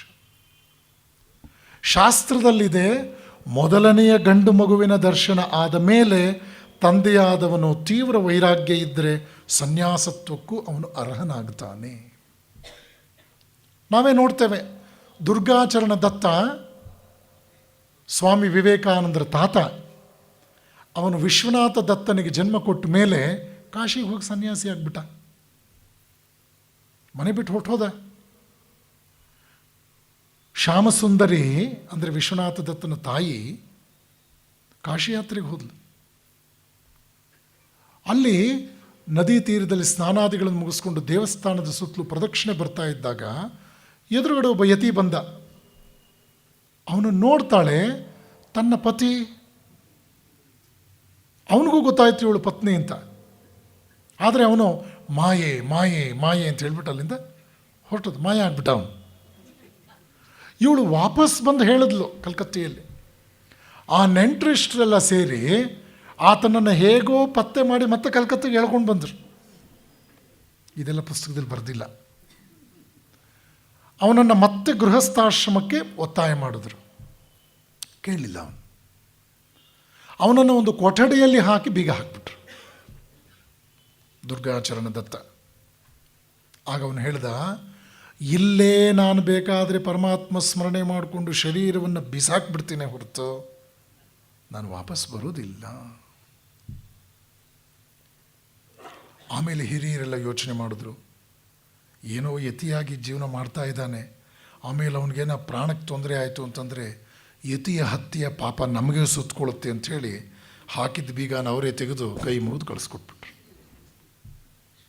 ಗಮನಿಸ್ಬೇಕು ನಾವು, ಪ್ರವೃತ್ತಿ ಲಕ್ಷಣಂ ಪ್ರಪಂಚದಲ್ಲಿ ಬದುಕುವಂತಹ ವಿಚಾರ. ಪ್ರಪಂಚದಲ್ಲಿ ಕರ್ತವ್ಯಗಳಿದೆ ನಿಜ, ಆದರೆ ಪ್ರಾಪಂಚಿಕ ಕರ್ತವ್ಯಗಳಷ್ಟೇ ಅಂತ ಭಾವಿಸ್ತಾ ಹೋದರೆ ನಮ್ಮ ಜೀವನಕ್ಕೆ ಪರಿಪೂರ್ಣತೆ ಸಿಗೋದಿಲ್ಲ, ಪರಮ ಯಶಸ್ಸು ಸಿಗೋದಿಲ್ಲ. ಅಲ್ಲಿ ನಿವೃತ್ತಿ ಲಕ್ಷಣವೂ ಒಂದಿದೆ.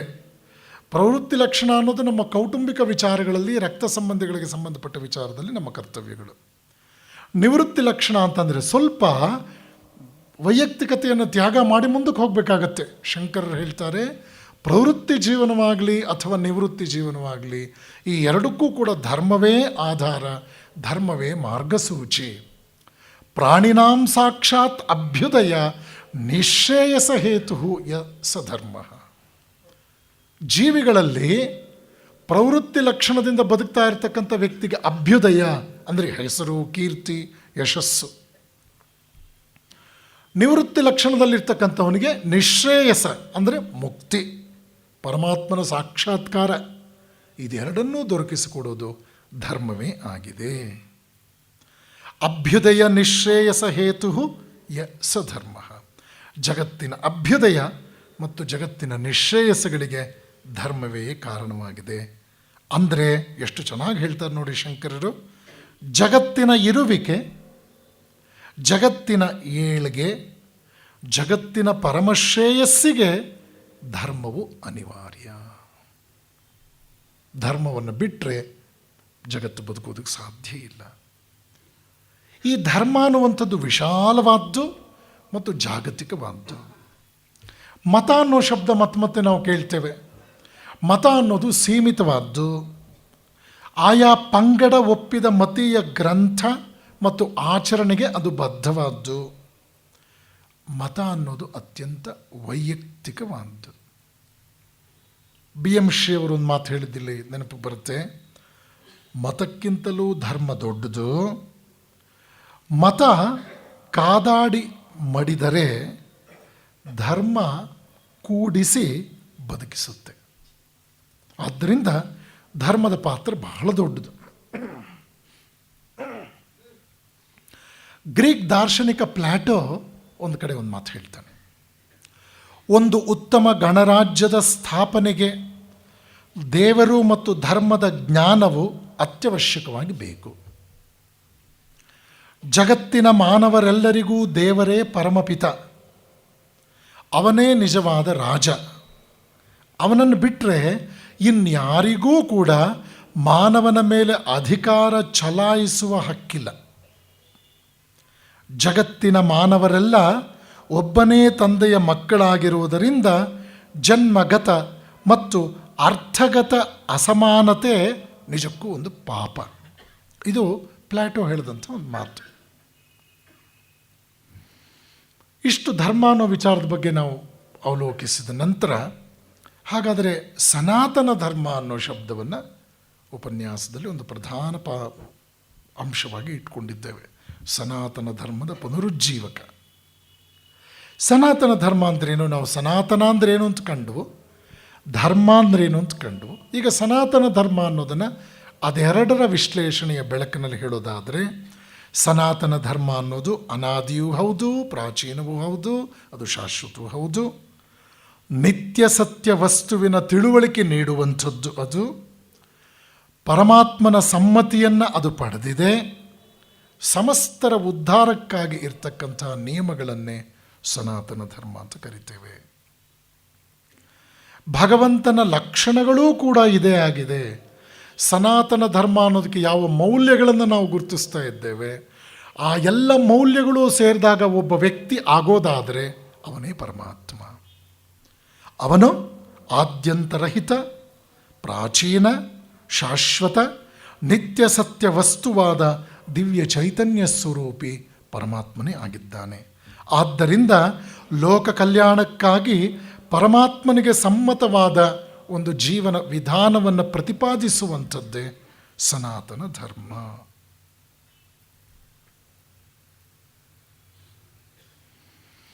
ಮತ್ತು ನಾವು ಗಮನಿಸಬೇಕಾದ ವಿಚಾರ ಏನು ಅಂದರೆ, ಧರ್ಮ ಅನ್ನುವಂಥದ್ದು ಜಗತ್ತಿಗೆ ಮತ್ತು ಜಗತ್ತಿನ ಸಮಸ್ತರಿಗೂ ಸಂಬಂಧಪಟ್ಟಿದ್ದು. ಜಗತ್ತಿಗೂ ಬೇಕದು, ಜಗತ್ತಿನ ಜನರಿಗೂ ಬೇಕು. ಮಾನವನಿಗೆ ಮಾತನಾಡುವ ಮತ್ತು ಆಲೋಚನೆಯ ಅರ್ಹತೆಗಳಿರೋದರಿಂದ ಅವನು ಇತರ ಜೀವಿಗಳಿಗಿಂತಲೂ ಉತ್ತಮನಾದ್ದರಿಂದ ಧರ್ಮ ಅವನ ಮೇಲೆ ಹೆಚ್ಚು ಪರಿಣಾಮ ಬೀರುತ್ತೆ. ಬೇರೆ ಪ್ರಾಣಿಗಳಿಗೆ ಮಾತನಾಡುವ ಸಾಮರ್ಥ್ಯ ಇಲ್ಲ, ಆಲೋಚಿಸುವ ಸಾಮರ್ಥ್ಯವಂತೂ ಇಲ್ಲವೇ ಇಲ್ಲ. ಈ ಎರಡೂ ಮನುಷ್ಯನಿಗೆ ಪರಮಾತ್ಮನ ಕೃಪೆ. ಆದ್ದರಿಂದ ಧರ್ಮವನ್ನು ಸರಿಯಾಗಿ ಉಪಯೋಗಿಸ್ಕೊಳ್ತಕ್ಕಂಥ ಅವಕಾಶ ಮನುಷ್ಯನಿಗಿದೆ.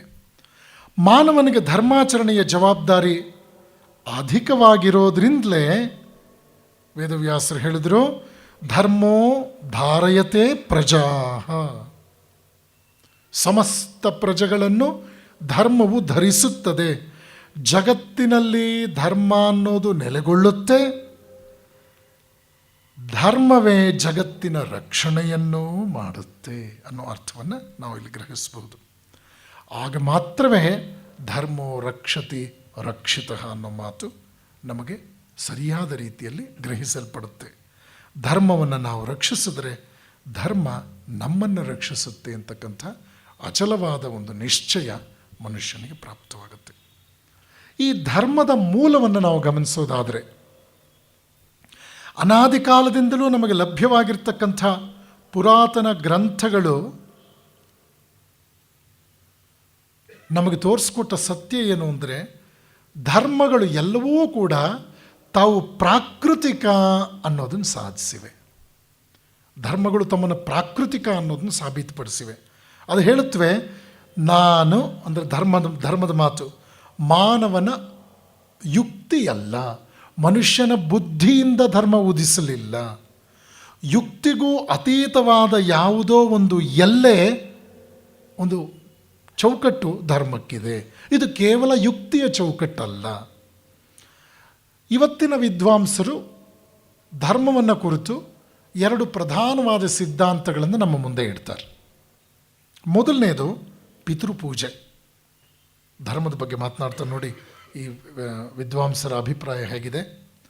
ಈಜಿಪ್ಟ್, ಬ್ಯಾಬಿಲೋನಿಯಾ, ಚೀನಾ, ಅಮೇರಿಕಾ ಇತರ ದೇಶಗಳು ತಾವು ಅನುಸರಿಸುವ ಧರ್ಮಗಳಿಗೆ ಪಿತೃಪೂಜೆಯೇ ಆದಿ ಅಂತ ಕರೆದಿದೆ. ಧರ್ಮದ ಆದಿ ಪಿತೃಪೂಜೆ ಅಂತ.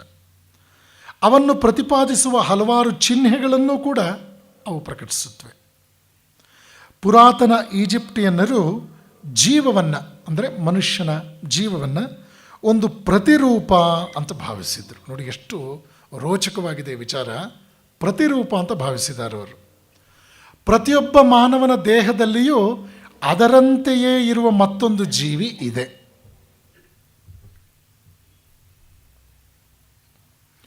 ಮನುಷ್ಯನು ಸತ್ತಾಗ ಆ ಪ್ರತಿರೂಪವು ದೇಹದಿಂದ ಹೊರಗೆ ಹೋಗಿ ಜೀವಿಸುತ್ತೆ.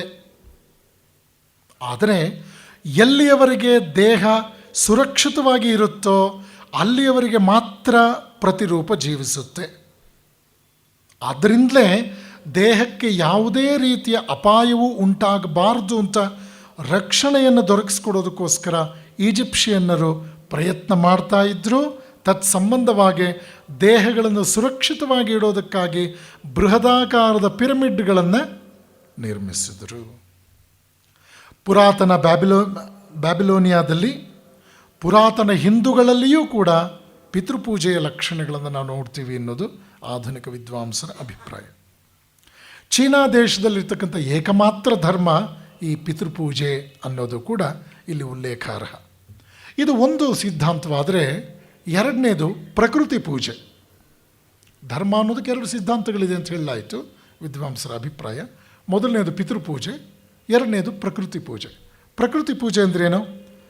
ಆರ್ಯರ ಅತಿ ಪುರಾತನ ಋಗ್ವೇದ ಸಂಹಿತೆಯಲ್ಲಿ ನಾವು ನೋಡೋದು ಈ ಪ್ರಕೃತಿಯ ಆರಾಧನೆಯನ್ನು.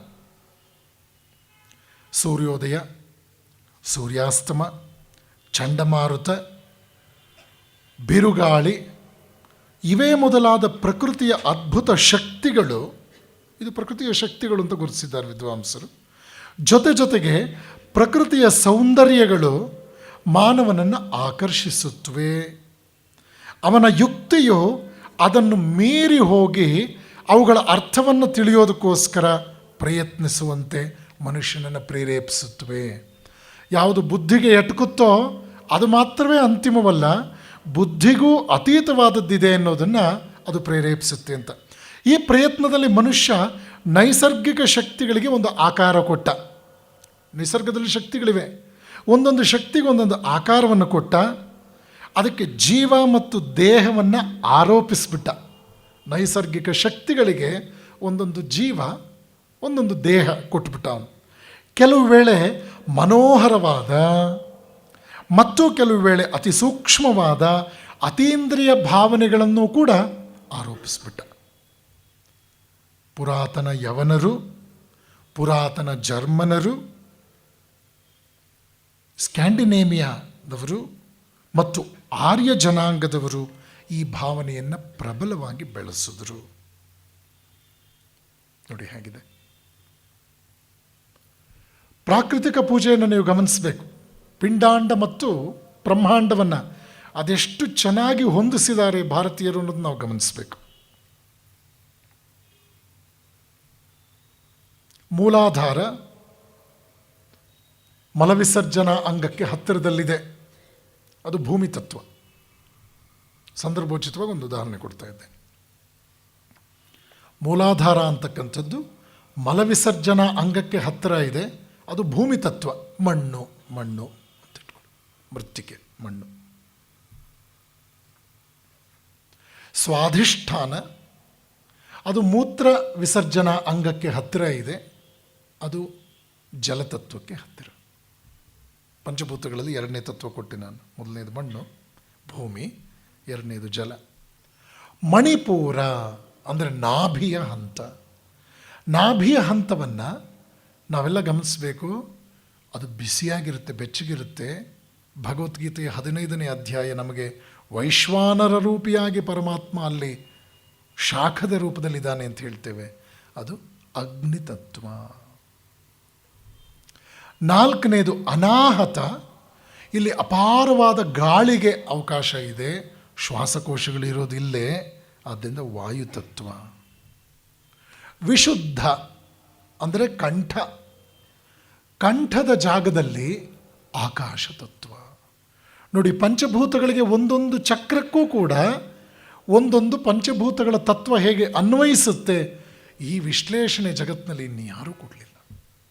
ಪ್ರಾಕೃತಿಕ ಪೂಜೆ ಬಗ್ಗೆ ನಾವು ಆಲೋಚನೆ ಮಾಡ್ತಾ ಹೋದರೆ ಒಬ್ಬೊಬ್ಬ ಮಹಾನ್ ಪ್ರಾಕೃತಿಕ ಶಕ್ತಿಗೆ ಒಂದು ಹೆಸರು ಕೊಟ್ಟು, ಒಂದು ರೂಪವನ್ನು ಕೊಟ್ಟು, ಆ ದೇವರ ಒಂದು ಇಂಥ ನಿರ್ದಿಷ್ಟವಾದ ಕರ್ತವ್ಯವನ್ನು ಅವನು ನಿರ್ವಹಿಸ್ತಾನೆ ಅನ್ನುವಂತಹ ವಿಚಾರವನ್ನು ಪ್ರತಿಪಾದಿಸಲಾಯಿತು. ಈ ರೀತಿಯಲ್ಲಿ ನಾವು ಪ್ರಕೃತಿಗೆ ಸಂಬಂಧಪಟ್ಟಂತಹ ಪೂಜೆಯನ್ನು, ಧರ್ಮವನ್ನು ಅರ್ಥ ಮಾಡಿಕೊಳ್ಳೋದಕ್ಕೆ ಬಳಸಬಹುದಾದ ಒಂದು ಪರಿಣಾಮಕಾರಿ ಸಿದ್ಧಾಂತವಾಗಿ ಗಮನಿಸ್ತೇವೆ. ಸ್ವಾಮಿ ವಿವೇಕಾನಂದರು ಒಂದು ಮಾತು ಹೇಳ್ತಾರೆ, ಪಿತೃಪೂಜೆ ಮತ್ತು ಪ್ರಕೃತಿ ಪೂಜೆ ಎಂಬ ಎರಡು ಸಿದ್ಧಾಂತಗಳು ಪರಸ್ಪರ ವಿರೋಧವಾಗಿರುವಂತೆ ಕಂಡರೂ ಈ ವಿರೋಧವನ್ನು ಮೂರನೆಯ ಮತ್ತೊಂದು ದೃಷ್ಟಿಯಿಂದ ಪರಿಹರಿಸಬಹುದು. ಇದನ್ನು ಇಂದ್ರಿಯಗಳ ಮೇರೆಯನ್ನು ಮೀರಿ ಹೋಗುವ ಪ್ರಯತ್ನ ಎಂದು ನಾನು ಕರೆಯುತ್ತೇನೆ. ಮಾನವನು ಇಂದ್ರಿಯಾನುಭವದಲ್ಲೇ ತೃಪ್ತನಾಗದೆ ಅದನ್ನು ಮೀರಿ ಹೋಗುವ ಪ್ರಯತ್ನವನ್ನು ಕೂಡ ಮಾಡ್ತಾನೆ. ಇಂದ್ರಿಯಗಳಿಗೆ ಅತೀತವಾದ ಒಂದು ಅನುಭವ ಮನುಷ್ಯನಿಗೆ ಆಗತ್ತೆ. ಇಂದ್ರಿಯಗಳಿಗೆ ಅತೀತವಾದ ಅನುಭವ ಇದೆಯಲ್ಲ, ಇದೇ ನಿಜವಾದ ಅನುಭವ. ಆದರೆ ದುರದೃಷ್ಟವಶಾತ್ ನಾವು ಗಮನಿಸ್ತಾ ಹೋಗ್ತೇವೆ, ಏನದು ಅಂತಂದರೆ, ಇವತ್ತಿನ ಲೌಕಿಕ ವಿಜ್ಞಾನ ಕೇವಲ ಇಂದ್ರಿಯಗ್ರಾಹ್ಯವಾದ ವಿಚಾರಗಳನ್ನು ಮಾತ್ರವೇ ಸತ್ಯ ಅಂತ ನಿಷ್ಕರ್ಷಿಸುತ್ತೆ. ಇಂದ್ರಿಯಗಳ ಮಟ್ಟದಲ್ಲಿ ನಮಗೆ ಲಭ್ಯವಾಗುವ ಸತ್ಯಗಳು ಪರಮಸತ್ಯದ ಕೆಳಹಂತಗಳಾಗಬಲ್ಲವೇ ಹೊರತು ಅದೇ ಅಂತಿಮ ಸತ್ಯ ಆಗಲಾರದು. ಇವತ್ತಿನ ವಿಜ್ಞಾನ ನಮ್ಮ ಮುಂದೆ ಇಡ್ತಕ್ಕಂಥ ಅಣುವಿನ ರಚನೆಯಿಂದ ಹಿಡಿದು ಇವತ್ತಿನವರೆಗಿನ ಸಂಶೋಧನೆಗಳು ಯಾವುದೂ ಕೂಡ ತಾವು ಪ್ರತಿಪಾದಿಸಿದ ಸಿದ್ಧಾಂತವನ್ನು 1-2-3 ದಶಕಗಳಲ್ಲಿಯೇ ಬದಲಾವಣೆ ಕಂಡದ್ದನ್ನು ನಾವು ನೋಡ್ತೇವೆ. ಇದಕ್ಕೆ ಕಾರಣ ಭೌತಿಕ ವಿಜ್ಞಾನದ ಸೀಮಿತತೆ. ಭೌತಿಕ ವಿಜ್ಞಾನ ಕೇವಲ ಇಂದ್ರಿಯಗ್ರಾಹ್ಯವಾದ ಸತ್ಯಗಳನ್ನು ಮಾತ್ರವೇ ನಮ್ಮ ಮುಂದೆ ಇಡ್ತು. ಇಂದ್ರಿಯಗ್ರಾಹ್ಯವಾದ ಸತ್ಯಗಳು, ಇಂದ್ರಿಯಗ್ರಾಹ್ಯವಾದ ಸುಖಗಳು ಸೀಮಿತತೆಯನ್ನೇ ತಮ್ಮದಾಗಿಸ್ಕೊಂಡಿವೆ. ದುರದೃಷ್ಟವಶಾತ್ ಇಂತಹ ಸೀಮಿತವಾದ ಸತ್ಯದಲ್ಲಿ ಅಸೀಮವಾದ ಸುಖವನ್ನು ಹುಡುಕುವಂತಹ ಒಂದು ಅತ್ಯಂತ ಕೀಳು ಪ್ರಯತ್ನಕ್ಕೆ ಮನುಷ್ಯ ಕೈ ಹಾಕಿದ್ದಾನೆ. ನೀವು ಆಲೋಚನೆ ಮಾಡ್ತಾ ಹೋಗಿ. ಶರೀರ, ಬಾಲ್ಯದ ಶರೀರ ಹೇಗಿತ್ತು? ಯೌವನದ ಶರೀರ ಹೇಗಿರುತ್ತೆ? ವೃದ್ಧಾಪ್ಯಕ್ಕೆ ಬಂದಾಗ ಸುಕ್ಕುಗಟ್ಟಿಬಿಡುತ್ತಲ್ಲ. ಯಾಕೆ? ಕೇವಲ ನೆನಪುಗಳು ಮಾತ್ರ ಸವಿಸ್ಮರಣೆ.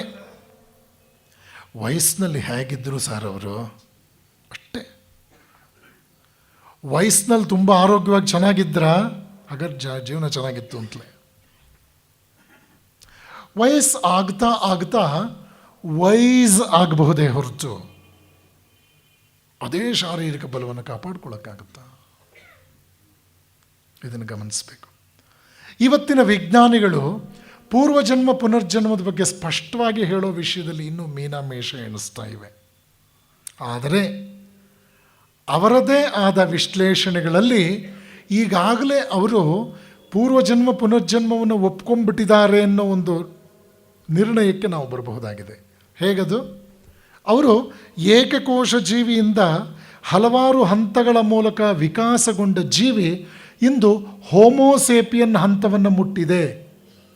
ಮನುಷ್ಯನ ಸೈಂಟಿಫಿಕ್ ನೇಮ್ ಹೋಮೋಸೇಪಿಯನ್. ಆ ಹಂತವನ್ನು ಮುಟ್ಟಿದೆ ಅಂತ ಹೇಳ್ತಾ ಇದ್ದಾರೆ. ಈ ಪ್ರಾಣಿ ಮತ್ತೊಂದು ಪ್ರಾಣಿಯಾಗಿ ಪರಿವರ್ತನೆಯಾಯಿತು, ವಿಕಾಸ ಹೊಂದಿತು. ಆ ಪ್ರಾಣಿ ಮಗದೊಂದು ಪ್ರಾಣಿಯಾಗಿ ವಿಕಾಸ ಹೊಂದಿತು. 3 ಪ್ರಾಣಿಗಳನ್ನು ನೀವು ತೆಗೆದುಕೊಂಡಾಗ ಮಧ್ಯದಲ್ಲಿರುವ ಪ್ರಾಣಿಯ ಪೂರ್ವಜನ್ಮ ಯಾವುದು? ಮೊದಲನೇ ಪ್ರಾಣಿ. ಎರಡನೇ ಪ್ರಾಣಿಯ ಪುನರ್ಜನ್ಮ ಯಾವುದು? 3ನೇ ಪ್ರಾಣಿ. ಇಲ್ಲಿ ಪ್ರಾಣಿಗಳ ಹಂತದಲ್ಲಿ ಪೂರ್ವಜನ್ಮ ಪುನರ್ಜನ್ಮವನ್ನು ಒಪ್ಕೊಂಡು ಹಾಗಾಯಿತು. ಹೀಗೆ ಮುಂದುವರೆದಂತೆ ಮನುಷ್ಯನ ಹಂತಕ್ಕೆ ಬಂದ್ಬಿಡ್ತು. ಈಗ ವಿಜ್ಞಾನಿ ಬಹಳ ಧೈರ್ಯವಾಗಿ ಹೇಳ್ತಾ ಇದ್ದಾನೆ, ಚಿಂಪಾಂಜಿ ಒಂದು ವಿಶಿಷ್ಟವಾದ ಮಂಗ ಮನುಷ್ಯನಾಗಿ ವಿಕಾಸವಾಯಿತು. ಬಹಳ ಹೆಮ್ಮೆಯಿಂದ ಹೇಳ್ತಾ ಇದ್ದಾನೆ, ಈ ಮನುಷ್ಯನ ಹಿಂದಿನ ಜನ್ಮ ಮಂಗವಾಗಿತ್ತು. ಈ ಮಂಗದ ಮುಂದಿನ ಜನ್ಮವೇ ಮನುಷ್ಯ. ಹಿಂದಿನ ಜನ್ಮ ಮುಂದಿನ ಜನ್ಮವನ್ನು ಮನುಷ್ಯನ ಹಂತದಲ್ಲಿ ಒಪ್ಕೊಂಡ್ಬಿಟ್ಟಿದ್ದಾನೆ ವಿಜ್ಞಾನಿ. ಈಗ ಅವನಿಗೆ ತೊಡಕಾಗಿರ್ತಕ್ಕಂಥದ್ದು, ಹಾಗಾದರೆ ಮನುಷ್ಯ ಮುಂದೆ ಏನಾಗ್ತಾನೆ? ಈ ವಿಷಯದಲ್ಲಿ ಅವನಿಗೆ ಮನುಷ್ಯ ಏನಾಗಬಲ್ಲ ಅನ್ನೋದು, ಅವನ ಇಂದ್ರಿಯಗ್ರಾಹ್ಯ ಜ್ಞಾನ ಇದೆಯಲ್ಲ, ಅವನ ಅನುಭವ ಇದೆಯಲ್ಲ, ಇಂದ್ರಿಯಗಳಿಂದ ಗುರುತಿಸಲ್ಪಟ್ಟ ಅನುಭವ, ಇದು ಅವನಿಗೆ ಸ್ಪಷ್ಟವಾಗಿ ಹೇಳೋಕೆ ಆಗ್ತಾ ಇಲ್ಲ.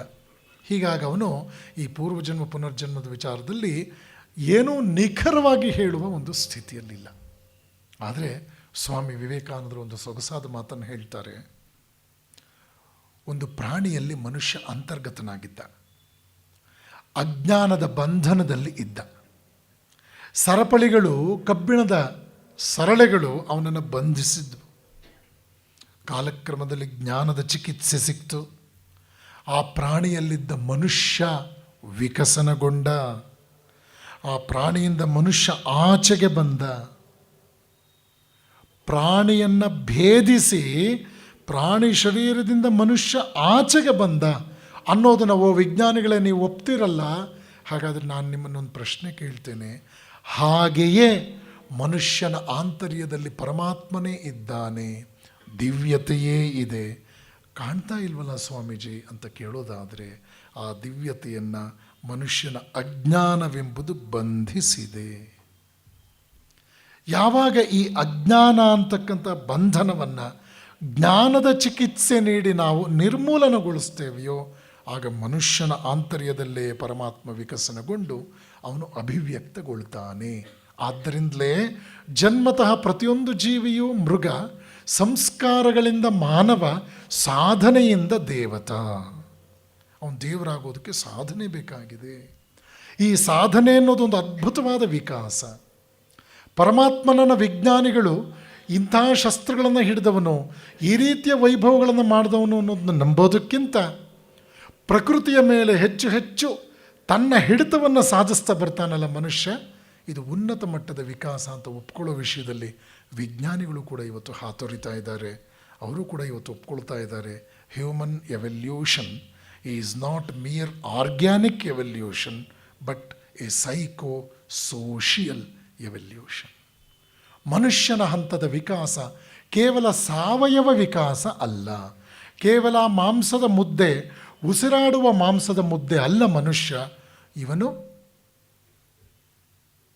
ಮನೋಸಾಮಾಜಿಕ ವಿಕಾಸಕ್ಕೆ ಒಳಗಾದವನು, ಸೈಕೋ ಸೋಷಿಯಲ್ ಎವಲ್ಯೂಷನ್ಗೆ ಒಳಪಟ್ಟಂಥವನು.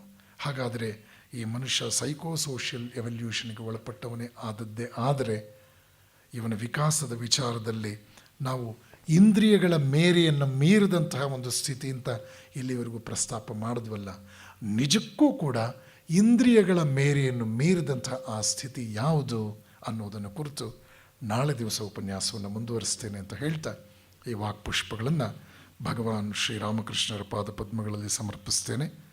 ಇವತ್ತಿನ ಉಪನ್ಯಾಸವನ್ನು ಇಲ್ಲಿಗೆ ಮುಕ್ತಾಯಗೊಳಿಸ್ತಾ ಇದ್ದೇನೆ. ಹರಿ ಓಂ ತತ್ಸತ್. ಶ್ರೀರಾಮಕೃಷ್ಣಾರ್ಪಣಮಸ್ತು.